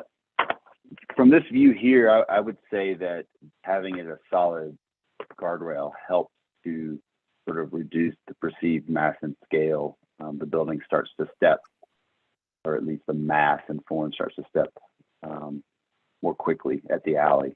So I think it actually helps to have the solid fence. I kind of tend to agree in this case, yeah. I agree too. Bob. Okay. All right, we want to try a motion? We have 2 to do, but Which one do you want to do first? I'll make the first one. Okay, there you go. hey, Matt, I move to approve the small scale application at 109 West Columbia, lot 55, block 5, town of Telluride, based on the findings of the staff memo dated November 16th, 2022. And with the following conditions: number 1, revise the shed roof form to further reduce mass and scale per MS 20B4, MS 22B1, AS 1B5, and AS 3A. Number 2 through 9S, number 2, lower and further setback the 3rd story clear story per MS 20B5, MS 21A2, MS 26A, AS 1B6, and AS 3A. Number 3 through 9 as stated. This motion is based on evidence and testimony provided at the public hearing held on November 16, 2022, with notice of such hearing provided as required by Telluride Land Use Code. Do we need to vote on this one first? yes. Wait, did we have a He second? needs a second. I'll second. Okay, Kiernan, Kiernan, yes. Stacy, yes. Bob, Matt, yes. yes. Oh, sorry. Bob. Matt, yes. Matt and Bob, yes. Yes. Matt, Matt, yes. Mark, yes. Okay, and we have one more motion. I'll make that motion. I move to approve the demolition of one designated structure, THAS number 102, inside the Telluride Historic Land Use District located at 109 West Colorado, Lot 55, Block 5, Town of Telluride, with the following finding. One, all the standards of LUC section 7-306.A.5 through 7-306.A.9 are met, and with the following conditions. 1 and 2 as stated in the memo. Whoa, scrolled too far. This motion is based on evidence and testimony provided at a public hearing held on November 16, 2022, with notice of such hearing is provided as required by the Telluride Use Code. But now I have to read this part too. Revised plans incorporated. You can say the rest conditions is written. Oh, the rest is written. Okay, I like that. Kieran will second. Okay, Kieran, yes. Matt, Matt. Matt, yes. Mark, yes. Yes. Okay, it's unanimous. Good luck with the project. Thank you, guys. I appreciate your time. Moving right along. The next project is the Brown residence. It's consideration of a preliminary large-scale application for new construction in the Hillside Developing Zone 2 zone, which is located inside the THLD, but within the H-pod and will contain more than 2,500 square foot land area, floor area per land use code 7203A1. Excuse me, legal description is lot 2, North and East Telluride Investment Company LLP subdivision and the PUD and replat located on lots 3 through 12, block C, lots 1 through 12, and block D, lot 1. Address is 448 Tomboy Road. Zone district is Hillside Developing 2. Owners, Key Property LLC, applicant, Danny Houlihan, Fountainhead Studio, and staff member, Jana Wenzel. Thank you, Chairperson Shambaugh. My screen is shared. Okay. We received public comment from Brian Wallahan and Lori Roddick earlier today. Did everyone have a chance to review those comments? And we also did a site walk earlier today, which Chairperson Shambaugh referenced at the beginning of the meeting. This is the preliminary large-scale application, so the first review of 2 reviews required. The site is located on the south side of Tomboy Road, where it would intersect North Willow Street if Willow continued north beyond Gregory Avenue. The site slopes up significantly to the northeast with about 60 feet of grade change from the north to the south. The site is outside the Telluride Historic Landmark District and inside the Historic Preservation Overlay District. It is in the Developing Hillside Treatment Area and the Hillside Developing 2 Zone District with a PUD that varies some of the dimensional requirements from those set in the Land Use Code. The property is a large lot of more than 10,000 square feet, but much of the property is encumbered by drainage, utility, and pedestrian easements. So the red outline on this slide is the property line. The blue outline is the line that signifies those encumbrances. So staff is recommending approval of the application with some conditions. The first condition proposed is to provide a minimal break in the long north sloping shed roof ridge. I feel like maybe this is a little bit exaggerated in the drawing compared to the story poles that we saw today, and maybe the applicant can clarify that. It appears in the drawings that the this ridge is 40 some feet long, 49 feet long, I think, that I measured in the drawings, but if that's not accurate, that should be clarified. Most of the mass of the structure sits below Tomboy Road, and the roof forms help break up the mass as it steps down the hillside. If this is 50 feet long, 49 feet long, it could be relieved with a small break in the ridgeline to give some relief to the mass of this roof plane. Condition number 2 was to reduce the glazing at the south facade. Most of the glazing is on the south facade. the sites on the hillside create potential for significant light spill. And during our site walk, we did not go around to the south side or the front side of the property. But it is highly visible from Willow Street and Gregory Avenue. So the south facade, which faces town, contains the largest concentration of glazing, which is a concern for light spill, even though there are solid deck railings. Condition number 3 was to ensure that all doors are no more than 2/3 light, which is required in this treatment area. And condition number 4 was to ensure that the solar panel racks and frames are non-reflective. Solar is proposed, which is encouraged by the town. We just want to make sure that they are not reflective. And with that, I'm happy to answer any questions. Dan Houlihan is here in person. And will be happy to present his application as well. Questions for John? For me? Any? I have a question. Matt? I mentioned this question out on the site walk. If you go to A12, it appears to me that the southwest corner of the upper level is over the 31-foot post-construction grade height limit. And I'm curious if you have noticed that, or if there's anything with the PUD that changes that parallel slope method calculation. Matt, you're saying that you think the height is over the 31-foot parallel slope? Yes, just in the southwest corner of the third level. Post For the construction. upper level. Yes, post construction.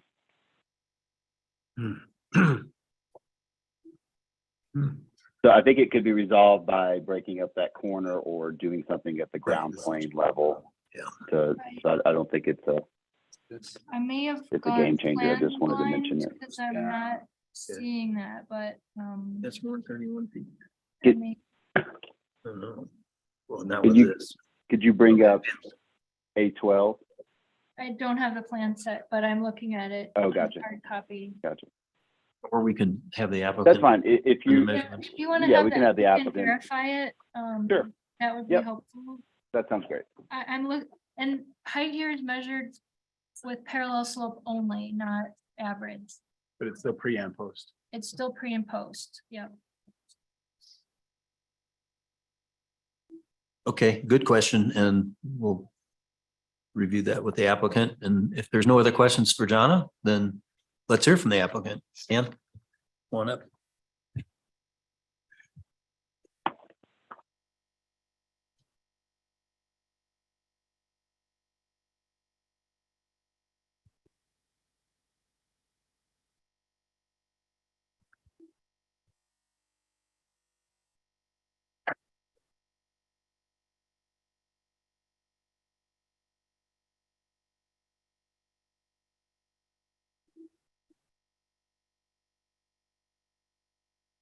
Yeah, hello, Danny Houlihan, Fountainhead Studio, Benson, Worthington, one of my designers working with me today.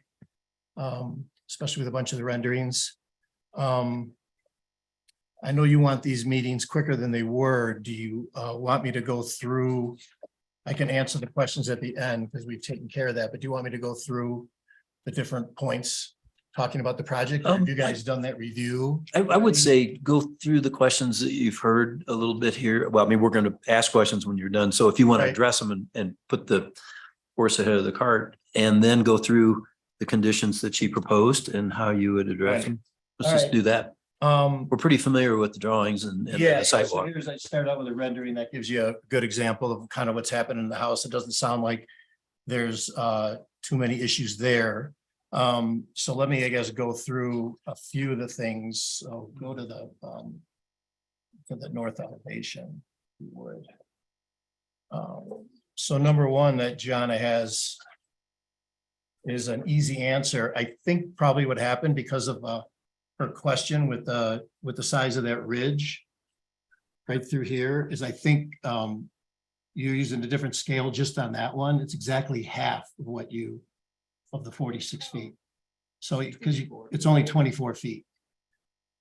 Yeah, I know. It's tricky because that north elevation you can see is kind of as you're going down Tomboy Road and there's not much of an elevation. But if you scale it and see it off of the balance of the rest of the buildings, it's only 24 feet. If you look to the right and you see the size, you see the 22 feet on scale there. So just with your eyes. So I think we're good there. There's not a long ridge there, right? Because you mentioned that the south elevation was broken up and it conforms. And this is exactly the same thing. It's just the north elevation. Does that make sense? It's just a reverse, yeah. So that's number one. So I think we're good there. I'll skip number 2 for a second and go to 3. All the doors are 2/3 light and you don't see it here because the railings are in the way as a solid railing. So they all conform. And then the solar panels will be non-reflective. So going to the fenestration, we do understand and we did everything we could to minimize fenestration on the rest of the project. But I do know and understand about light spill, especially where this is. So we've come up with some solutions with the client to be able to reduce that at the next meeting. Especially in the center area there where the picture windows and some doors are. So we'll reduce that. And I think substantially, I think you'll be okay with that. I'm hoping.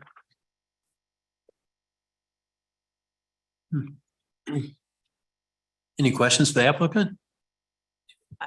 I think Matt's point. Yes. Can I And then- speak? Yeah, and then the issue I think Matt brought up, if you go to, we've, after we had the site walk, and he asked the question, we went back and put in the lines that were missing to show the pre and post elevation. And it was my understanding that pre-construction is the dotted line, and that's what we worked on the whole house, and it's substantially lower. And the post-construction line drops, if you look all the way at the bottom, and you see where the pedestrian door is by the bottom patio. That is where the issue is. And it was my understanding that that wasn't the condition after post-construction, that it didn't need, that area didn't need to be under 31 feet. So we can resolve that and make that work on that one. That's that one point there. Yep. So You can see where the new line is, and then it jumps up where the retaining wall is. Yeah. So we will mitigate that in the next go around. So that was a good catch. And then I think a lot of the other issues that John brought up was all, yeah, we're in agreement with everything else if you guys don't have any other questions, so. questions, other questions?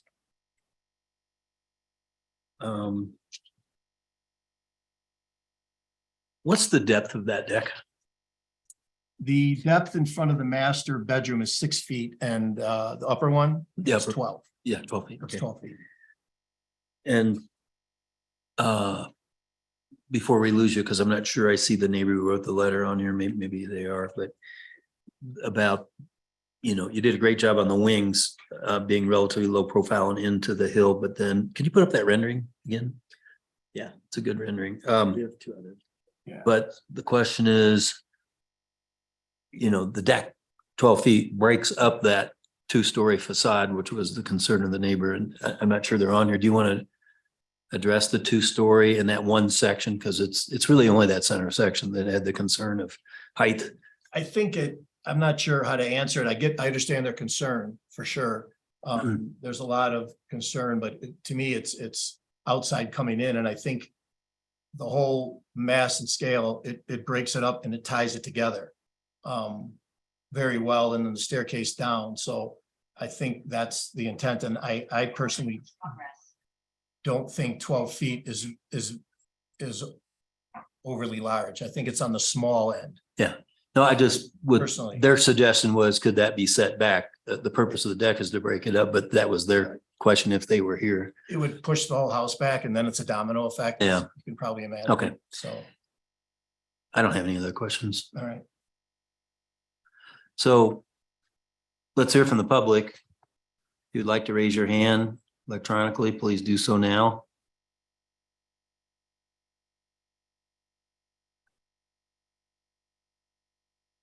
Any public comment? I don't see any. All right, Oh, I do have a hand raised. I'm sorry. is there one? Here we go. So Bradley. Bradley? Hello Steve? there. Steve, hi. Bradley. Bradley, go ahead. Hey, good evening. And I have a couple questions. One, I'm curious if HARC is requiring that the builder put in mature trees on around on the wings, as you call it, because it's certainly, and I presume that obviously can build a house as large as this on the hillside, which so I'm presuming that is correct. But it would make a big difference to have mature trees installed. Otherwise, this house is going to stand out rather predominantly. So that's question one. Okay, go ahead and list your questions because then the applicant will have the chance to Great. rebut at the end. The second question is, so on the, I yeah. guess that's the west Comment. the west parking space, you don't show vehicles on there. So I was trying, and on the plans, you do show 2 vehicles. So are those, so that so I'm trying to understand, does that mean there is not a garage? And so we'll see the vehicles from below or are those, so in the one drawing, you show the deck on the west side with no vehicles, but then on the, I guess that's the site plan, you have the vehicle. So that could be clarified, and wondering if we could see a rendering and how that changes the look. And third question, I'm curious if construction comes from Willow or is it actually from Tomboy? And if it's from Tomboy, how's that done without blocking Tomboy for those of us in town? And Okay, any other comments? nope, there you go. Okay, and we're not allowed to have dialogue back and forth, but if you'd like to make a rebuttal and comment on the comment? Yeah, rebuttal. So if this gentleman can see, we'll work backwards with the question. The rendering here shows the platform as you would come up Tomboy Road. And there's a bunch of homes on Tomboy Road that they walk and drive on as you. Yes. And so there is no garage. And the rendering shows the parking spaces for the town engineer and John will work together to approve all of that. So no, there's no garage, and the platform is minimal, and it takes care of the requirement for the parking. And as far as the mature trees, in the rendering, they show, aspen trees are what they are. And so there's good sized aspen trees that do a lot, and then go to the next rendering. Up in the area coming down Tomboy Road, where the geohazard fencing is going to go, there are a lot more spruce and aspen mixed. And those, I'm not sure what you mean. I know what mature trees mean, but the size, there's a bunch of them 12 feet plus, which I think is a pretty healthy tree. So the applicant is really, it's really important to him and his wife to make this blend in and to make the town and the neighborhood very happy. And so I think at the end of the day, it'll be a budgetary thing where I think if we could go larger, we will. And there's also the water issue too with planting. So Okay.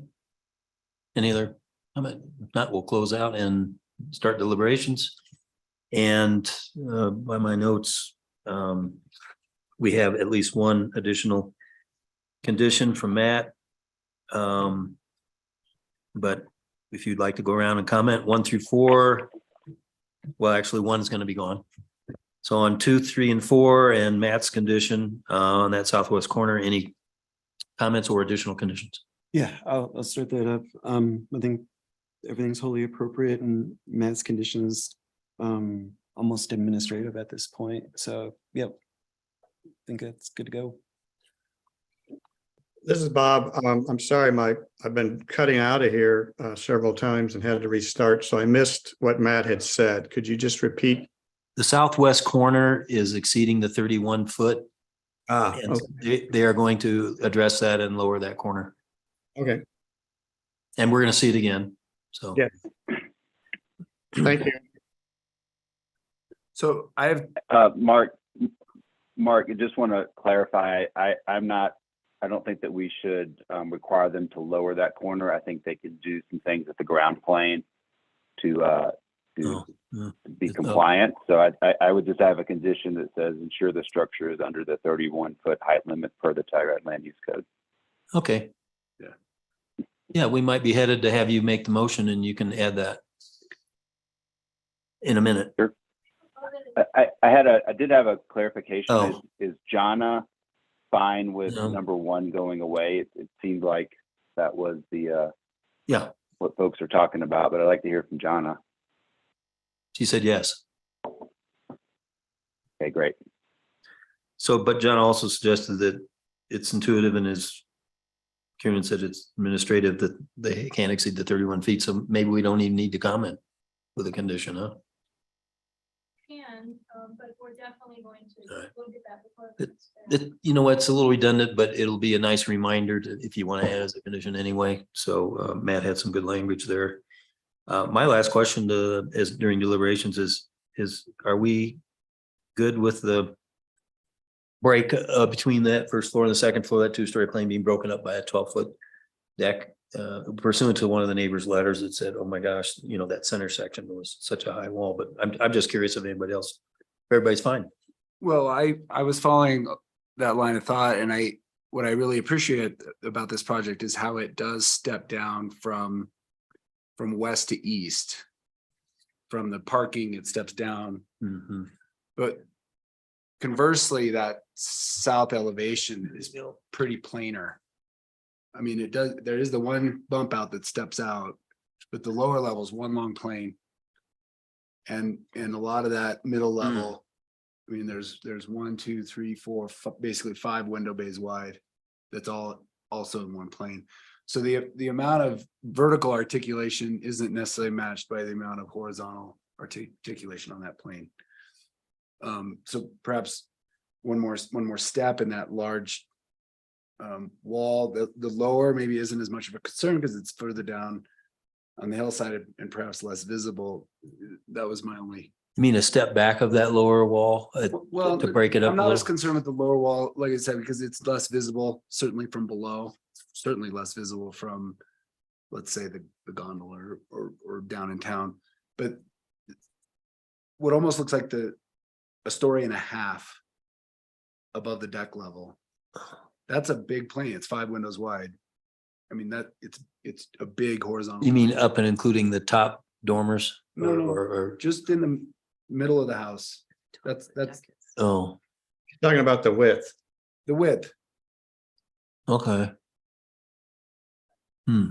Part of this is due to the shape of the lot, and I understand that it's a horizontal east-west lot, Mhm.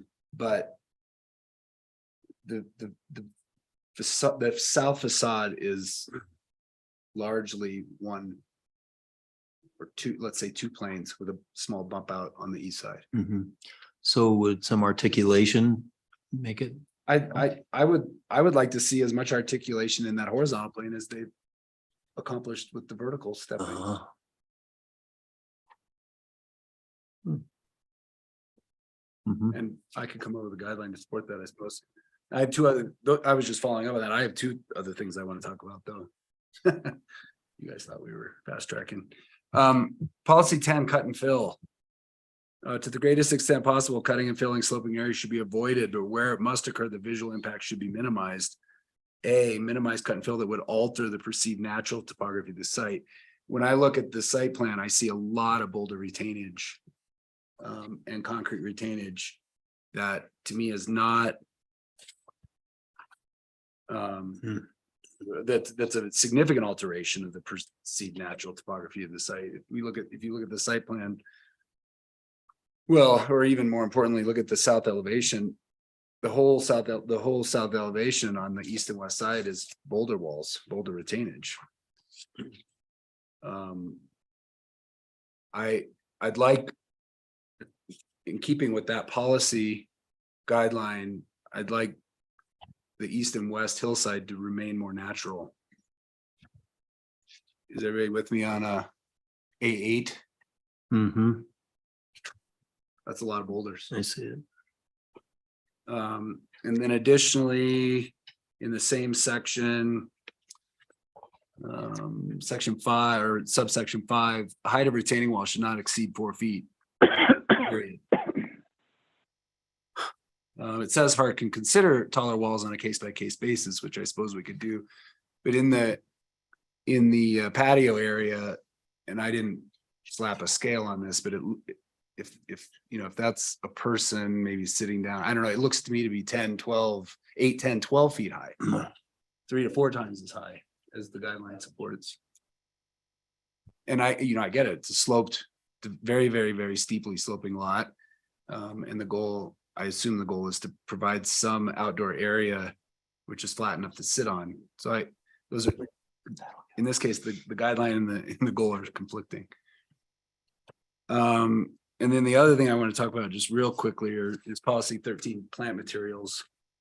It basically says typical hillside planting materials are natural and very modest. Simple grasses and trees should be considered. So that's I would say direct sort of opposite. You know, you can picture that hillside, right? It's mostly dry grasses and some scrub oak. And if the applicant plants quite a lot of trees and bushes, it's going to be this one little green postage stamp on that hillside, where the rest of the time it's not that. So I would like to propose a condition that just pointed out, you know, policy 13, natural and modest landscaping. Mm-hmm. I'd like to chime in on Stacy's comments when he's done. Go ahead, Matt. I agree wholeheartedly with the landscaping comment to make it more natural and the boulder comment on the east to west. I do feel this is a situation where we could allow for a taller retaining wall, and that would help with the retainage in the boulders. I think that would help fit this house and the site a little bit better.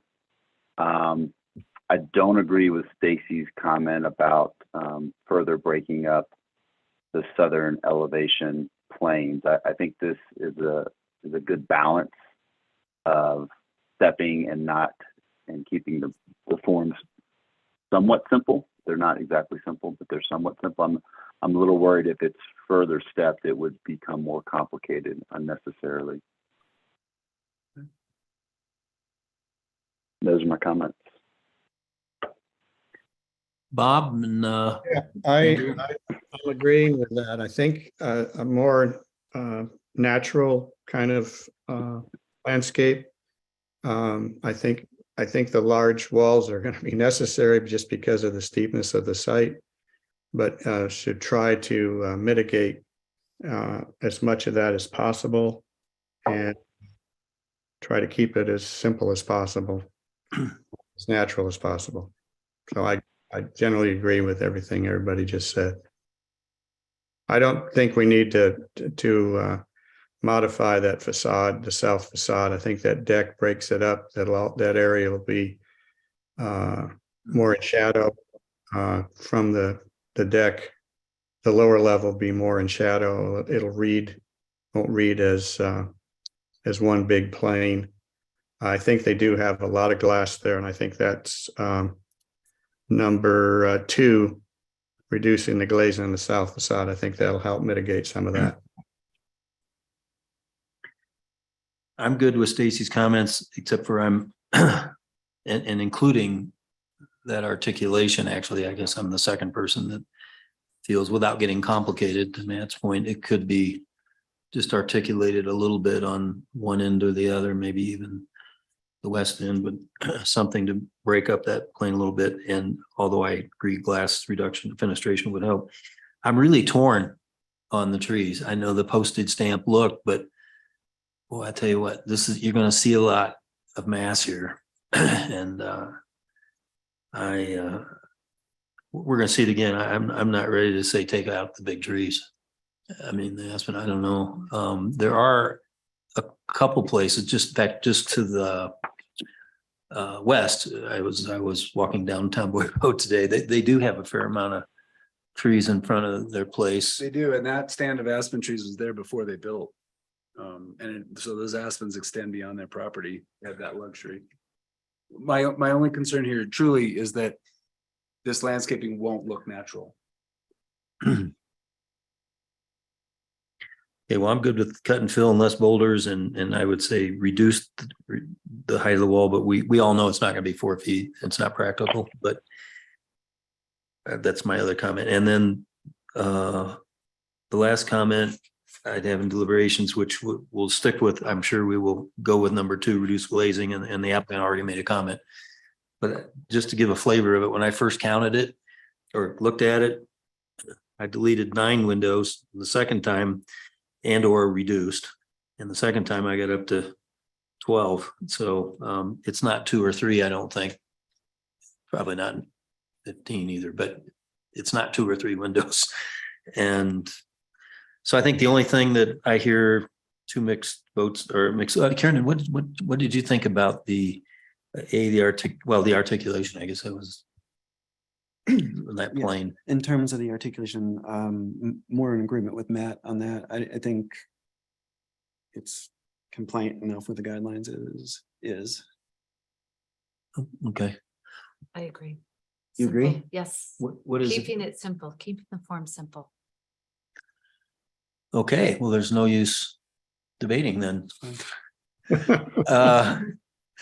In the landscape, the retaining walls are shown and they just look out of place anyway in this rendering. And I think if they were more natural with the stone and maybe you can incorporate some of the natural landscape. I just think, I mean, it looks beautiful. It's just a rendering. So I think if you use stone that matched the stone that we have on that entire wall of town, along with some lower shrubbery and just mix some stuff, it will be more natural. In our office, we go round and round and round about how to show boulders.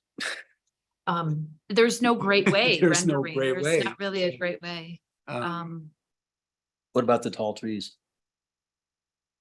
I think they could be incorporated, but I'm with Stacy on that, where it's gonna look like a postage stamp for a little bit, but maybe you could incorporate and I don't know. I think the retaining walls will help with that too. And we're not gonna see this view, right? Yeah, We're right. not, it's, so it'll be Yeah, that's a less, hummingbird view. yeah. Well, or the Yeah. gondola view. But yeah. And even that's so far away. But even still, there's the hard line of vegetation down the property line. The reason why there's a hard line is I can't talk. I'm Well, sorry. no, That's the retainage. I didn't hear him. And I agree with you more, is blending. That's a drainage area that they don't want us putting trees in. Okay, all right. That's why. Sorry. Okay, we're good. So what I have is we go ahead and list that southwest corner concern. Matt and Stacy had some language. The cut and fill Stacy had, the retaining wall lowering, the more natural modest landscape. And if that's that general term, maybe there's fewer of the big, it doesn't look like an artificial aspen forest, but maybe there's some laced in there. So you might think of that because we won't specify that, but so who wants to make the motion? And with number 1 is no longer appropriate.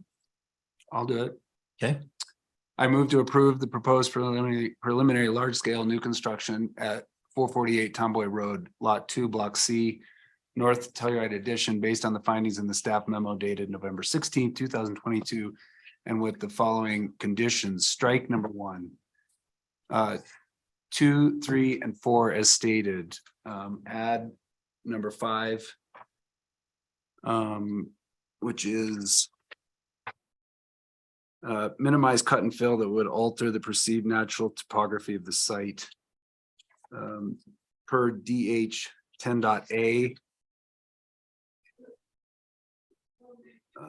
and DH 10.A.5. And number 6. Retaining wall. Propose a landscape scheme that is rough, natural, and subdued in character per DH policy 13A.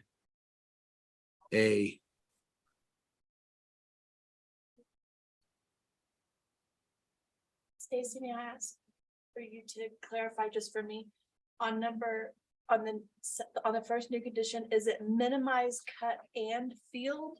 Fill. Fill, thank you. And in this case, it's cut. But the policy says cut and fill. Thank you. So you got 6, you got the retaining wall. Is separate or no? That was number 6. Okay, Oh, I'm sorry, that was number 5. And are you with adding it. the road complaint height? No.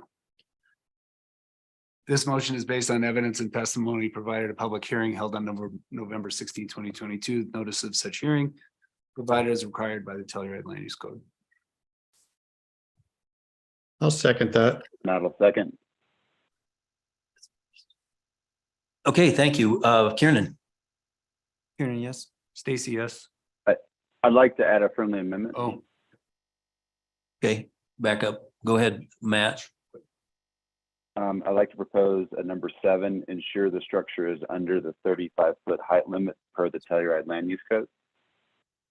I'll accept. I think it's 30. Okay, It's 31 feet. though. 31. it's 31 feet.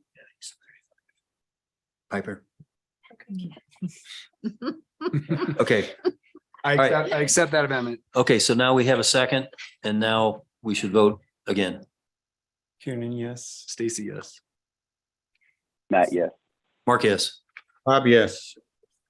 Okay, see you next time. Thanks, everybody. Appreciate it. Thank you. Rhonda, thanks you very much for all this. It was fabulous.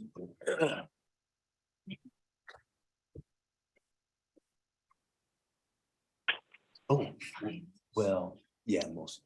It is. We try to get notice and scale and fenestration out. But doesn't mean you can't bring it up, but we definitely will find. Okay. Okay. So our last project this evening is. A request for this post to be removed my next meeting. Is it, Or I'll just move my seat to the other end. is it 236 North Fur? It's consideration of minor scale addition in the historic residential zone district, which will increase the structure's floor area by more than 10%, but less than 25%, and result in a building which will contain less than 2,500 square foot of floor area per land use code 7203C3. And consideration of a small scale application for the repositioning of a rated THS primary structure per land use code 7203B14. It's at lot 14, block 24, town of Telluride, and the address is 236 North First Street. Zone district is historic residential. Owner Camp Todd LLC, applicant Sante Architects, and staff member Johanna Wetzel. Mark, I need to recuse myself from this project due to an ongoing contractual relationship with Sante Architects. Thank you. Do I and need to come good back? night. At No, all? Okay. see you at Thank next you. meeting where we're having a Christmas party afterwards. John, I have a similar, Thanks, everybody. it's not the same, but similar question. I got a notice in the mail. So getting a notice in the mail means that you live within 150 50. feet. The proximity recusal for HARC is 75 feet. I didn't take a tape measure out there, but I heard this for the work session though, so I think I'm good. Okay, and Mark's good. I think I Yeah, measured yours. I'm even further. I'm in. further away than Mark. So, Yeah. okay, Okay, so yes, we did have a work session about this project at the February 16th HARC meeting. I think I sent a link to the recording for anybody You to did. catch up who wanted to. This is for a minor scale addition on a small scale repositioning. The minor scale normally would go to the chair, but because of the small scale repositioning, it's been elevated to the full board. So this site is located on the southeast corner of North First Street and West Galena Avenue. The house is rated contributing. There are several rated structures on this block, including 3 local landmarks on the other 3 corners of this block. A supporting shed, which belonged to lot 12 to the south, encroaches into lot 14. But belongs to lot 12. The Sanborn maps show that the form of the existing structure of the house has been here since at least 1890. The 1893 map shows a shed at the northeast corner of the property, which later disappears from the map after about 1904. So the request is to reposition the house 4 feet to the west towards First Street, raise the house 2 feet, and to rehabilitate the historic house and build a shed addition that is connected to the house only below grade. Hence the minor scale addition. So conditions that staff is recommending include relocating the egress well from the north side of the historic house so it's not visible from the street. This well on the north side is visible from Galena. We've seen this situation on other contributing houses and proposals. And the guidelines are pretty clear that those wells shouldn't be visible from the street, especially on contributing structures. Condition number 2 is provide stepping down of the shed towards the alley.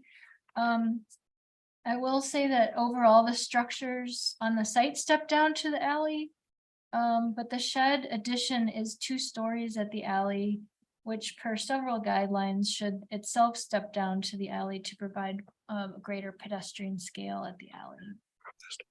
Condition number 3 is to significantly reduce the number of skylights in the historic house and locate them in areas that minimize visibility.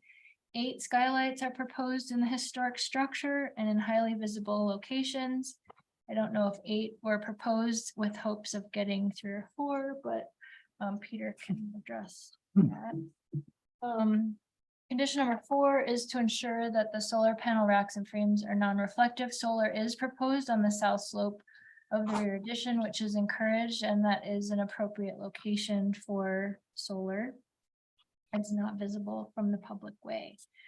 So those are staff's recommended conditions, and Peter's here with us in person. I'm happy to answer any questions of the board. Questions? I just have one. There's some lattice work on the south property line, but it's along the south side of the lot. I think it's referred to maybe in the narrative or on the sheet as a hop trellis. Oh. Are we to disregard that because, or is that maybe fall under the fence guidelines? How are we to? Is it on the survey? No, it's mostly visible in one of the perspective views or the floor plan of the proposed. So I think landscaping or fence. I didn't. Which sheet do you want? Let me scroll.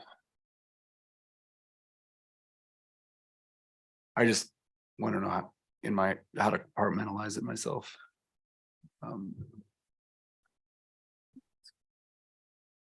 So the site plan, which is, it's our page. Oh no, it's not there. It'd be the 202 in the PDF or A105 in the drawing set. It appears to be set back maybe 2 or 3. Well, it's there's a planter set back perhaps 3 feet from the property line, and then a low planter a couple feet, and then there's stepped retaining wall with planting bed, and then lattice structure along retaining for hop vines, which I think is cool. I don't have anything against it. I'm just, as a HARC member, am I considering that to be a landscaping feature or a fence? I would call it a landscaping feature. Okay. Yeah. It just appeared that it may behave and serve the function of a fence. It's well within the property line. Okay, The fences are typically on the property line. Maybe Peter wants to speak more to that, but it seems to me more like a trellis or a pergola or some other kind of landscape. since it has a specific botanical function. Okay. Let's hear from the applicant.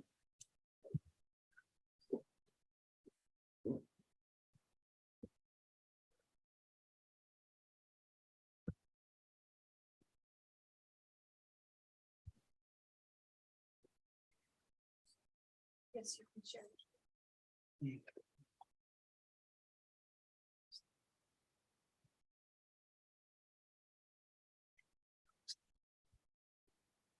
I could still skate. Oh.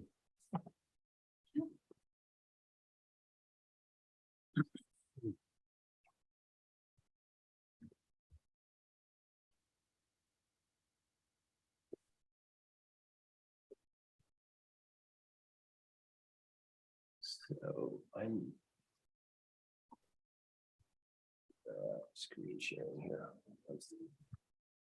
Attendees, let's see here. It's up in the top and, or I'm sorry, along the bottom, Peter. There's a green box that says share screen when you hover over, Very good. Yeah, let's see. and then you select the screen you want to share. There we go. Okay. Did Thank you read your name into the record? Peter Sante, Sante Architects. Here for Scott and Sharon Charlton.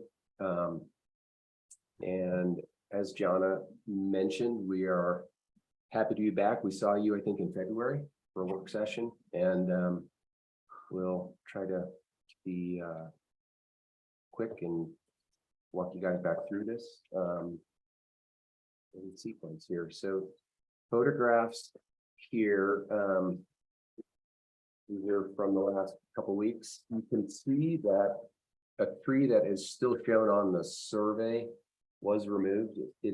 Was largely, if not entirely, in the town Galena right away, and it was found to be on doing some maintenance via safety or structural concern, and it was gone about a month ago. So see that. I will point out, so I don't have to maybe jump back, these bottom two photos which show the Galena right away are a reminder of this soft edge, the property. This is one of the rare edges, private property to right away that for a street that doesn't have sidewalk and streetscape. So it has this soft transition. And as you see a car and a van and such, pedestrians don't typically walk within 10, 20 plus feet, I think, of the property line there. They're out in the Galena street, past the cars. So it's got a different, more casual flavor. And again, with these images up, you can see a variety of gas meters and little shed roofs and old flue stove pipes or boiler pipes and a variety of things with big overgrown bushes as well that are part of that now and not historic. Here we are towards the alley. It does show a 2-story scale as it is today. It is 2-story back of house. You can see a doorway into a crawl space, sort of basement area as well, and some retaining walls, a variety of parking. And I guess with this up too, I will try and touch on Stacy's question about the lattice work that is on the south side of the property for hops or whatever landscape stuff would do well there. We're trying to create some buffering to the neighbors below to the south that sold this lot to my clients, and be neighborly and not sort of overlook or be too present when some separation is desirable. And I will just mention, I think our intent with those is partially like a fence or guardrail. There's some safety aspect to that, which is there's a couple of drops we're trying to keep people from experiencing. So aside from being green and nice to look at, and some privacy, it's safety as well. And I think it's 5 feet from the common property line where it's proposed. Back in February, we gave you guys a color-coded sort of set of options here. We ended on the blue, where I think the consensus at that time, as we sort of absorbed it, was to go in the direction we are proposing here in this packet with an alley shed, which we showed you in a photograph. We found one that showed it there. It was a shed without a setback. It must have sat on the alley as the sandboard describe it. We have setbacks now, and that is driving the upgrade for this application to a full board review with a reposition request.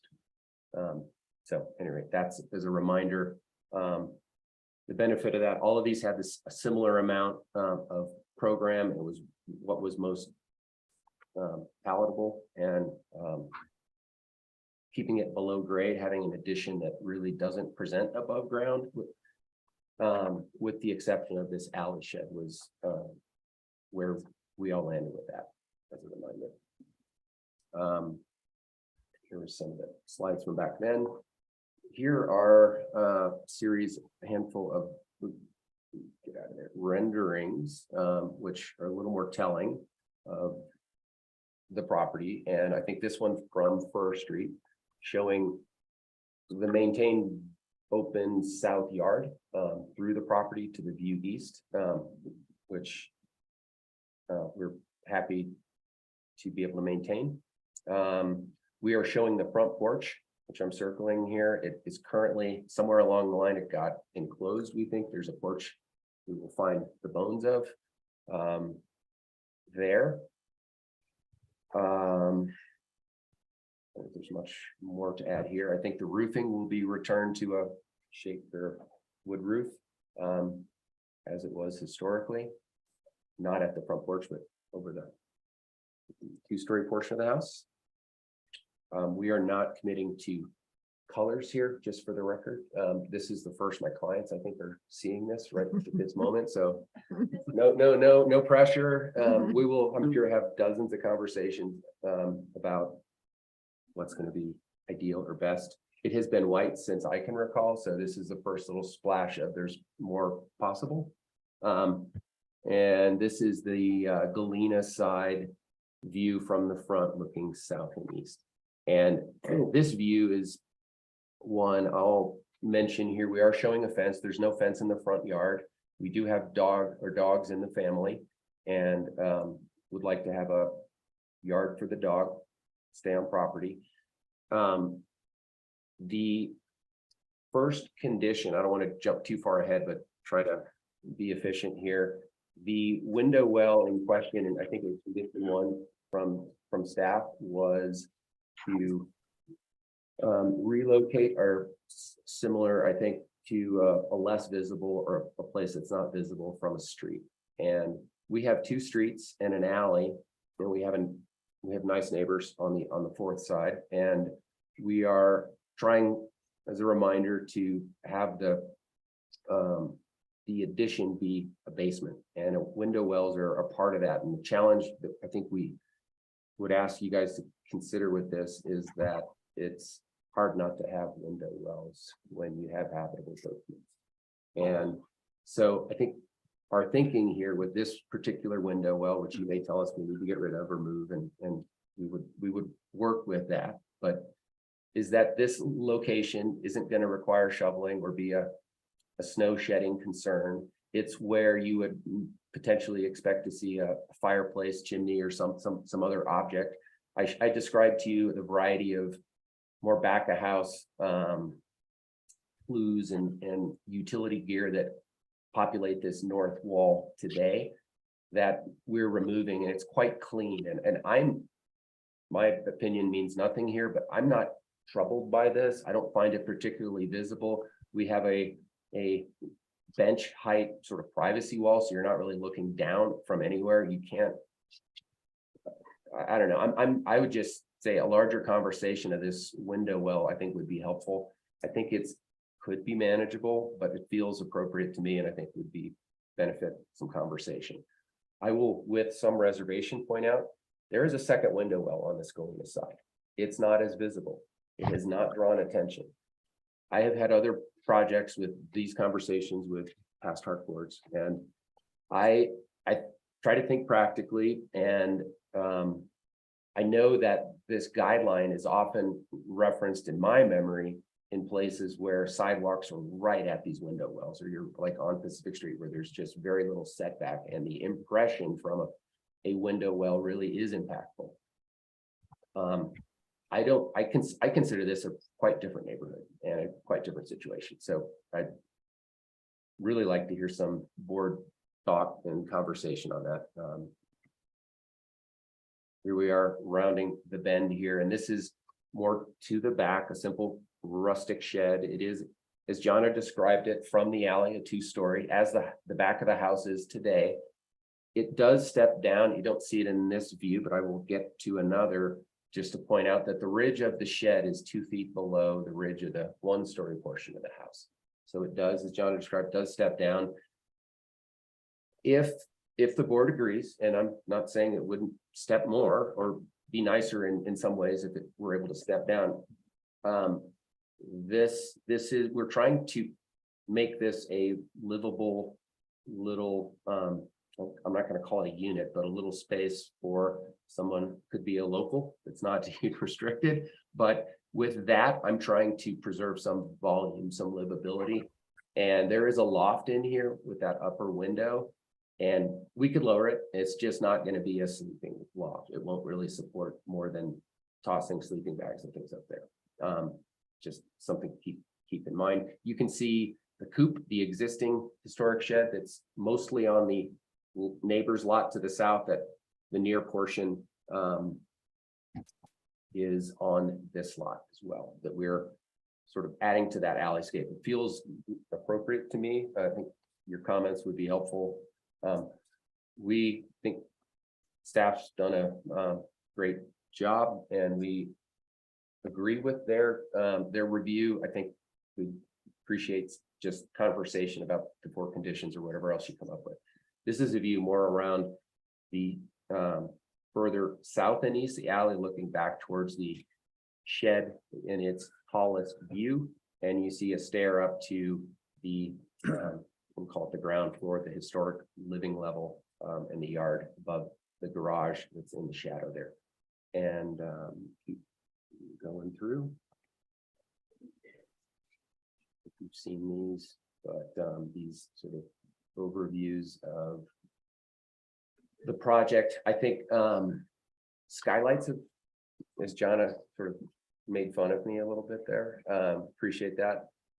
I've seen a lot worse than this. This is still single digit skylights, just in case everybody's, I've seen rather impressive skylight counts, but I will say, I think we will work with your direction, your condition on this. I think we have not proposed to add any non-historic dormers, and we'd like some maybe leniency or consideration that we've not added anything onto the historic house above ground, and that we're trying to keep the form of the building in its pure, simple state, while getting some light there. I think 8 could be reduced, obviously, and so anyway, we're keen to see where that lands.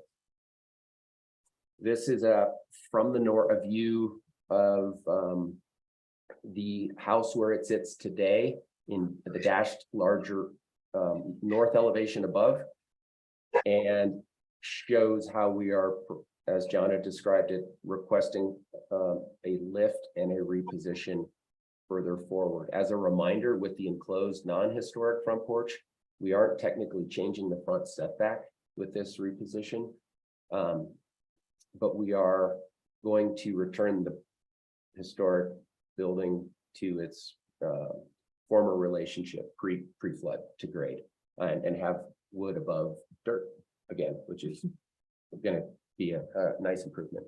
you can still see on the First Street elevation, the lower one there, that though we are uphill of the two-story historic house neighbor to the south, we are still well below in raising it. Still, so it's still a modestly sized house compared to some others in the immediate vicinity. And now circling this, so for conditions from Jonna, I have probably talked through these mostly at this point about the egress well. This image are the two elevations for comparison. Just love to hear board discussion on that. We will we'll make do, but I think as a reminder, where this bush is today, and I'm circling it here in the landscape photo or with the White House. We have speculated that as the rendering to the right shows that there may have been a window there in the historic period that went away during the flood or after. That may not be the case, but we really can't do a fireplace or a chimney. I think that the window well can fit there, I think, quite well without impacting other things. Condition 2, stepping down the shed form from the alley, mention how it steps. I think we have an 8-foot plate height inside the shed, that upper level that a loft exists above. It's an 8-foot transition from wall to roof. We can drop that, but it's going to just cramp that a little bit, which we'll deal with. That's the board's direction. Condition 3, significantly reduce the number of skylights. We have 8. We would like some. And I think we have opinions about where there may be of increased benefit or with that, but I am happy to answer any questions or circle back on anything new that comes out of your discussions. Okay, questions? Peter, I have a couple. This is Bob. The raising of the house and reposition, it had something to do with the 1914 flood. I know there was mention of that during the work session, and it's briefly mentioned here. Could you explain a little bit more what happened to this house that you would need to raise it up for that because of that, or just explain to me a little bit more about what happened to the house? The request to raise the house isn't a FEMA requirement. It's a going back, Amy Levick found newspaper articles from the flood, I think it was 1914, that mentioned this house. I'll think of the family's name who lived in it at the time, but it described the house as having 3 or more feet of mud through it.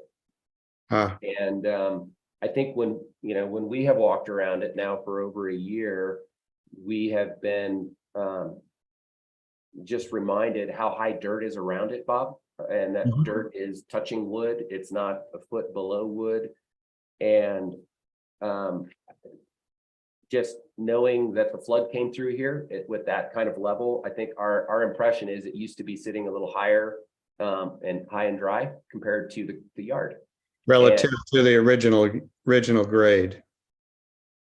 Yes, I think that is our assumption, that grade was feet lower pre-flood, and that it is where it is today is sloping towards the house and above, and the wood is below dirt. So we're in asking to lift it. It involves a little bit of regrading to get positive drainage away, which you can appreciate, and just having dirt meet stone foundation, not belly band or siding. Okay, I get that. How about the repositioning, moving it more toward To the front, 4 feet. Yes. So yeah. So that we have backed into a reposition, which is to say, back in the historic period, Bob, the shed that was there was allowed to be built on the alley property line, where it's shown on the Sandbar maps. We can't replicate today.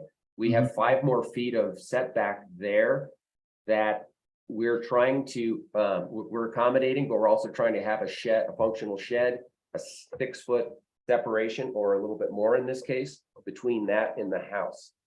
That combination of factors requires the house to move forward 4 feet. And as I said, it doesn't change the front setback with the front porch coming back into play. Okay, thank you. I just wanted to understand it a little better. Thank you. You bet. Other questions?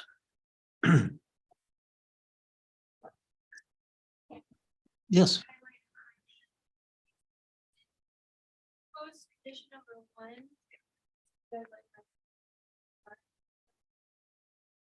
Yeah. Okay. I couldn't hear that. Number 1 is RE 11A4, not HR, the proposed condition number 1. Oh, okay. Peter, on the egress will, and I get the sidewalk's not there, but for consistency, full contributing house, I know that we've never, well, I don't recall where we've approved putting him on a full contributing house on a major street, and albeit it's a softer edge and all that stuff. But what is the option? Well, it's a good question. I mean, this is the front doesn't really work. The front would by definition be less desirable. Yeah. I didn't want to step in it in the last application. We had, it was a contributing structure that we had window well conversations about, and what's perceptible, what is facing a street versus on a rear facing elevation, but nonetheless visible from a street. There's a lot of nuance, I think, in this. And I think, to be real, it's really hard not to have a window well that is visible from a street or a right of way, let alone 2 or more. But the south side against the neighbor is South side, I don't think we're, I think to try to be, we have a garage under the terrace, so it's window wells into the garage would annoy the neighbor and not really benefit the livability of the house. I think the bedrooms and the living spaces are organized under the historic house, while the garage, to be accessed from the alley, is where it is. And that is under the south terrace. That is this landscape sort of feature. And so egress to bedrooms is a, we're trying to get a livable house. It's currently a functional 2-bedroom house. And we're trying to have it more than a 1,400 square foot 2-bedroom house. And that includes a livable basement. So what we did with the last time we had this conversation, recent contributing structure, we ended up putting a egress well on the front porch, the historic front porch, with your support. And I'm happy to have an egress well there, and I think it might have worked better. And again, neither here nor there. We have a front porch here. It is possible. I find it not as ideal. I don't think, to me, that is something you're going to experience on a daily basis and is going to be present. How the house gets used. This is a very quiet street. This is not a public thoroughfare. People walk their dogs. They walk Galena. This is, not the typical condition. okay. So on the south side, if it was there's a way it could drop into the garage. Is that what you just said? I just said it doesn't do us a lot of good to have a No. window to a garage. Yeah. It doesn't help the livability that we're trying to achieve. Okay. Yeah, is all I was going to say. I had sort of the same thought about, because I know it was done on that other project. I looked into it, I looked at it, but I don't remember which subsection it is in that particular land use code item.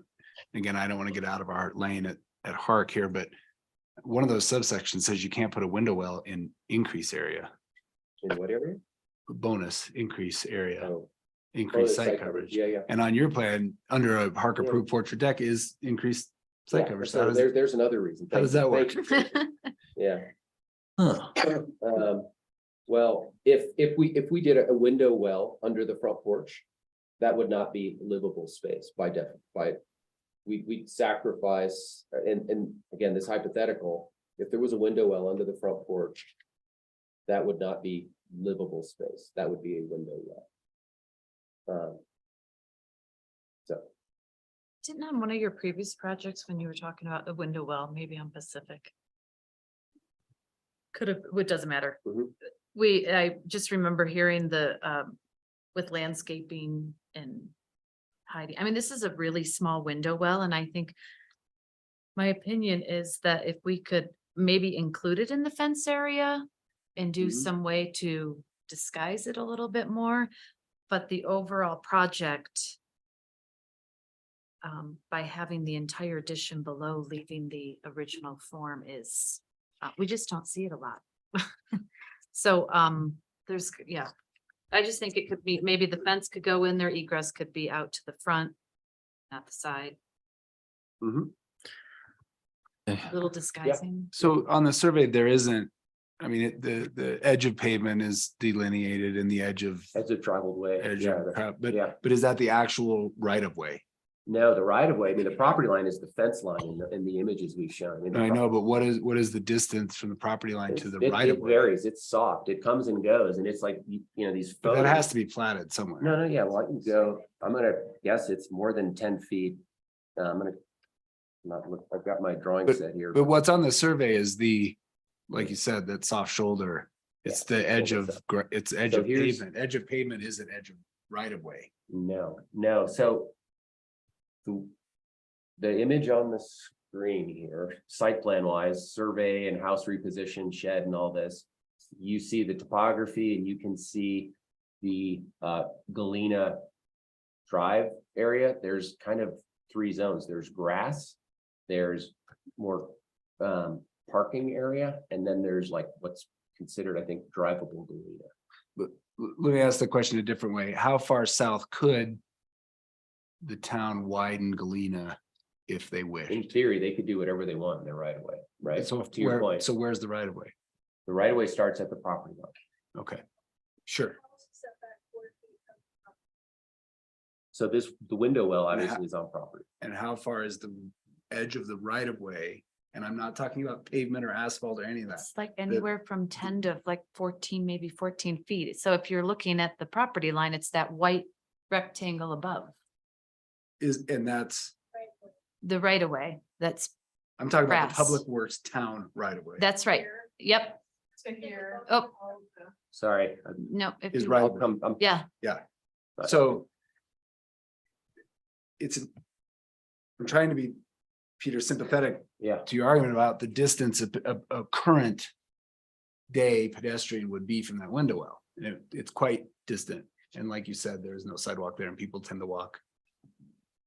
Because of some oddness with the sidewalk on the north side, they tend to walk right down the middle of Galena. So I'm sympathetic to that, but look, future forward looking, the right of way could be really close to that window well. Yeah, And a future sidewalk and lots of things. agreed. And yeah, I think there's a few north Galena or west east Galena blocks that don't have right of ways. It's quite different than Columbia and more sort of traffic streets, a little softer. And I mean, it's not entirely likely because there's no south sidewalk between Fir and Oak. There's no south sidewalk between Oak and Aspen.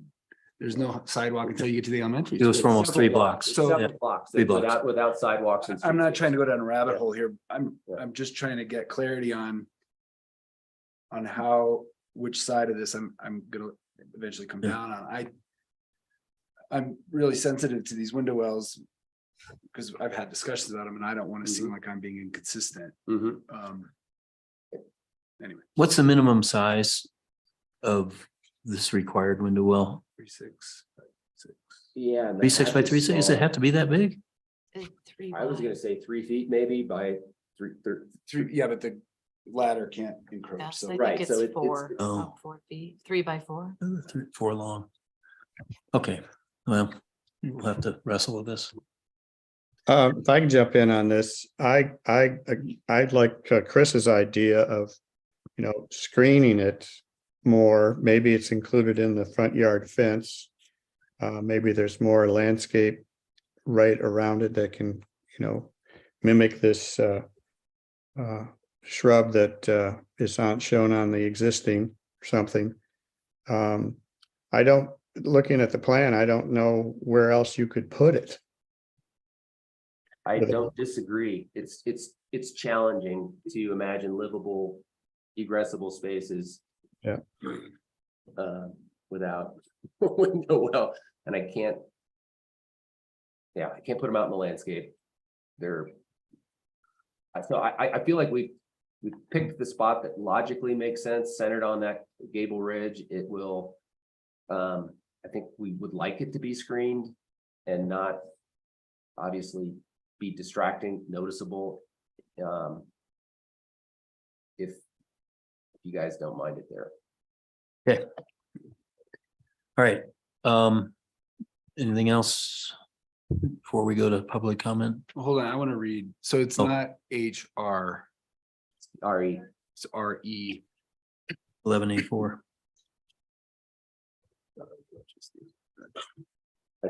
Is it, I feel like that's where we're going. We're getting down to words.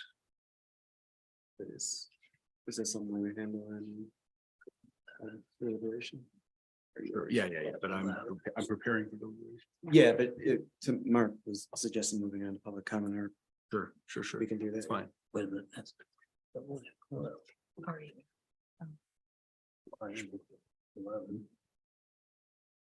oh.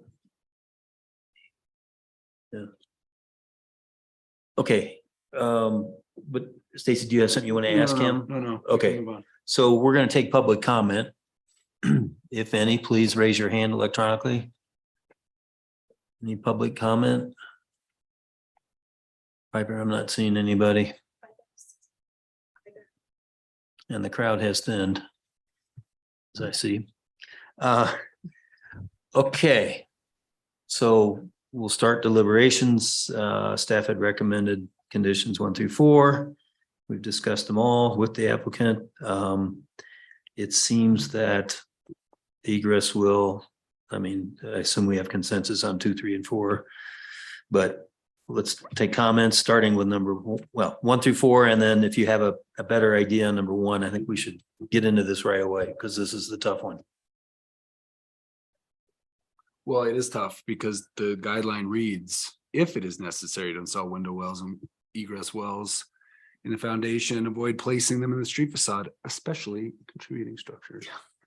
I mean, it seems like this. It said, it does say if avoid.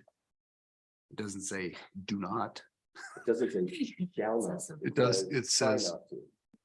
Yeah. Avoid. No, we're adding words.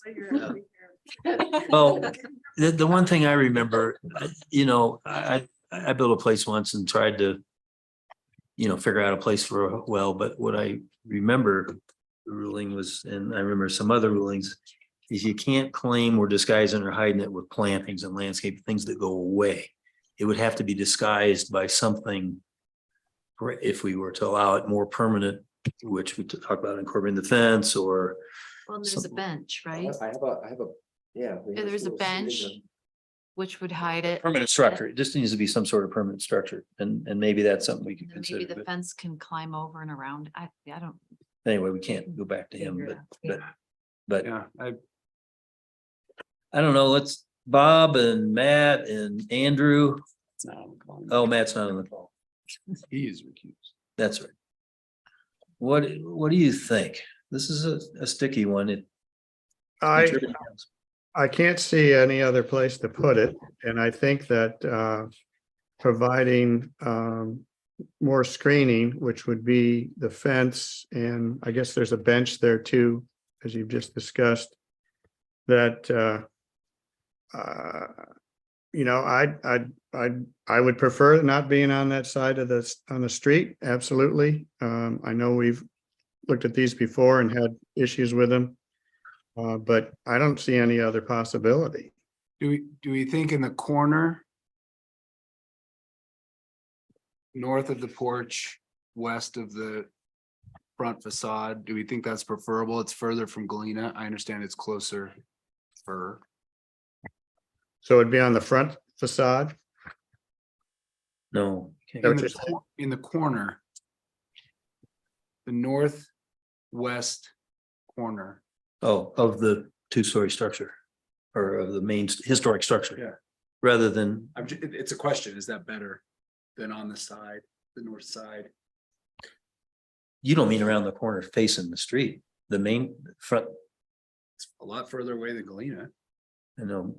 But that's one thing we have done is said never, never, ever in front. Okay. But it doesn't mean I- we've always been Consistency right. is one of our primary directives. So I'm just asking the question. Then there literally is no other way to put it unless you put it out in front of the south bay window. I mean, that doesn't even make any sense. I think if it was a permanent and maybe it's something even a little stronger than this bench and fence, but if it was permanent, I might be able to buy into it, but I mean, we've looked at all four sides and otherwise there's no living space allowed down there. So I don't know. The other option is to put it under the porch or in the porch. You lose bonus square footage. You're talking about where they're showing the bathroom now? Yep. Hmm. It's on the front of the house. It's camouflaged. Okay, so Kiernan and Chris, what do you think? A lot of it. It's hard to get past the language listed in the guidelines there. So, Yeah, I mean, the guideline itself makes egress wells seem pretty optional if it is necessary. But it is necessary. Okay, so it is. Avoid placing them on the street facade. That's what it says.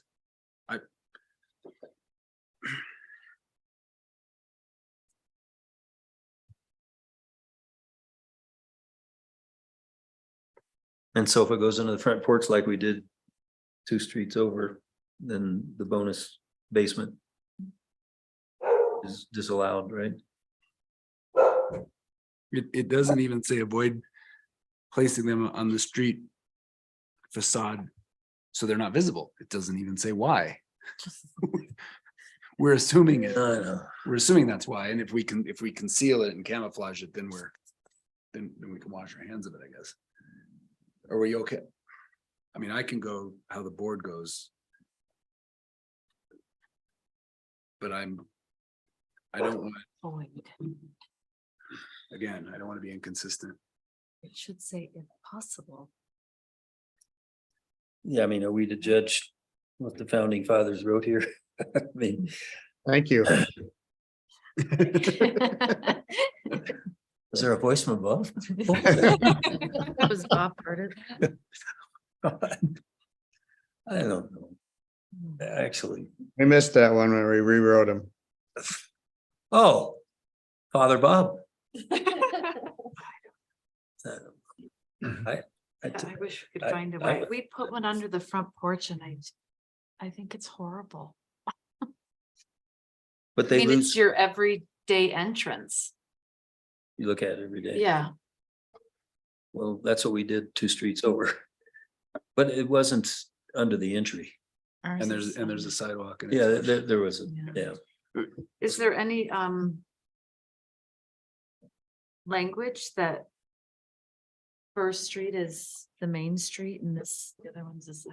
Well, the street? front side is mean- most sensitive, which would be for not Galena. I mean, but it doesn't say secondary street either. Yeah, I don't know. Peter, I'm assuming you tried to rework the basement, right? can't ask that question. Can't ask that question. Well, there potentially might be more screening potential. I'm saying the word twice, but more potential to screen it if it were on either side or on the side, the north side of the bathroom number 2. on First Street.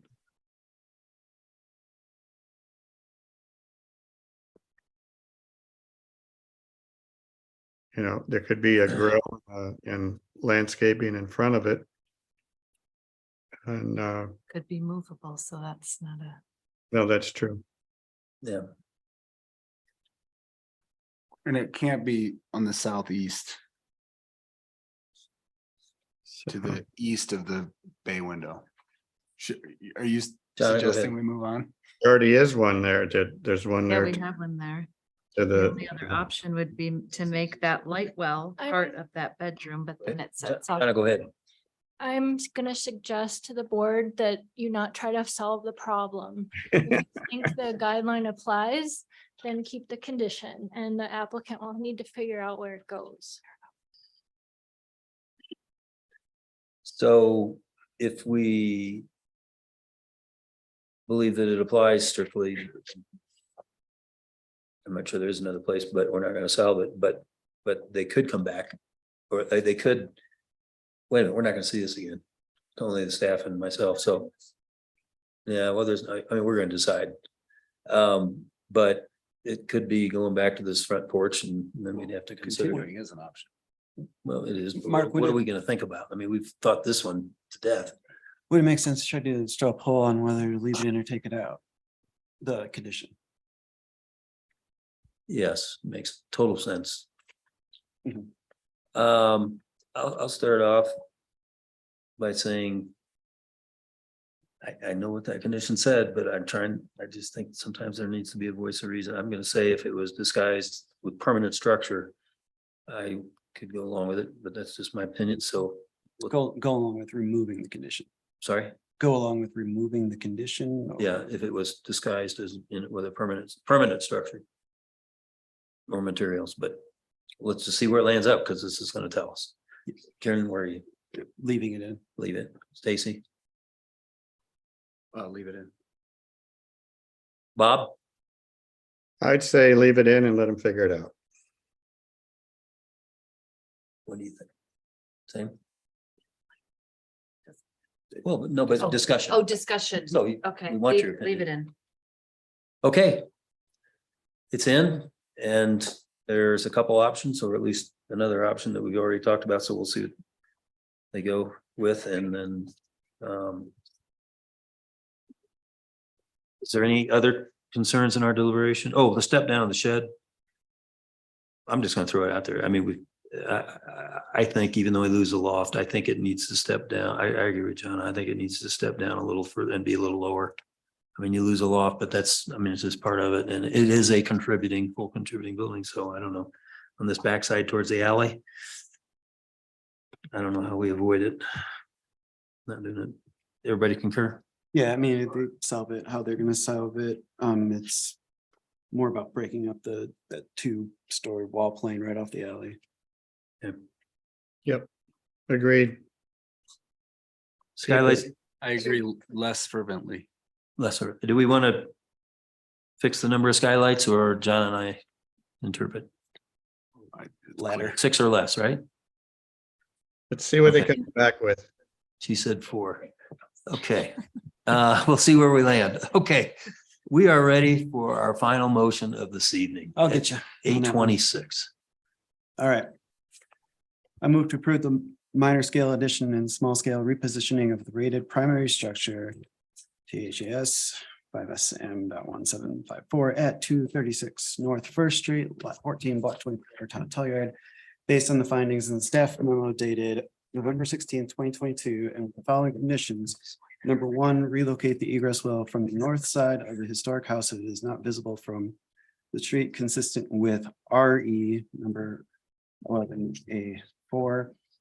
Numbers 2 through 4 as stated. This motion is based on evidence and testimony provided. The public hearing held on November 16, 2022, with notice of such hearing provided as required by the Land Use Code. Revised plans incorporating the conditions of approval shall be submitted within 60 days of this approval, or this approval becomes null and void unless otherwise indicated. The revised drawings submitted for a certificate of appropriateness Must be a complete set with any changes to the drawings clouded and labeled. Any changes to the drawings beyond the conditions of approval may result in more than one submittal being required. I'll second. Bob? Okay. Kiernan, Kieran, yes. Stacy, yes. Mark, yes. Bob, yes. Chris, yes. Okay, it's unanimous. Okay, we'll see you at the final. Thank you. Thank you. Good luck. Thank you, everyone. So unless there's another discussion, we'll, oh, okay.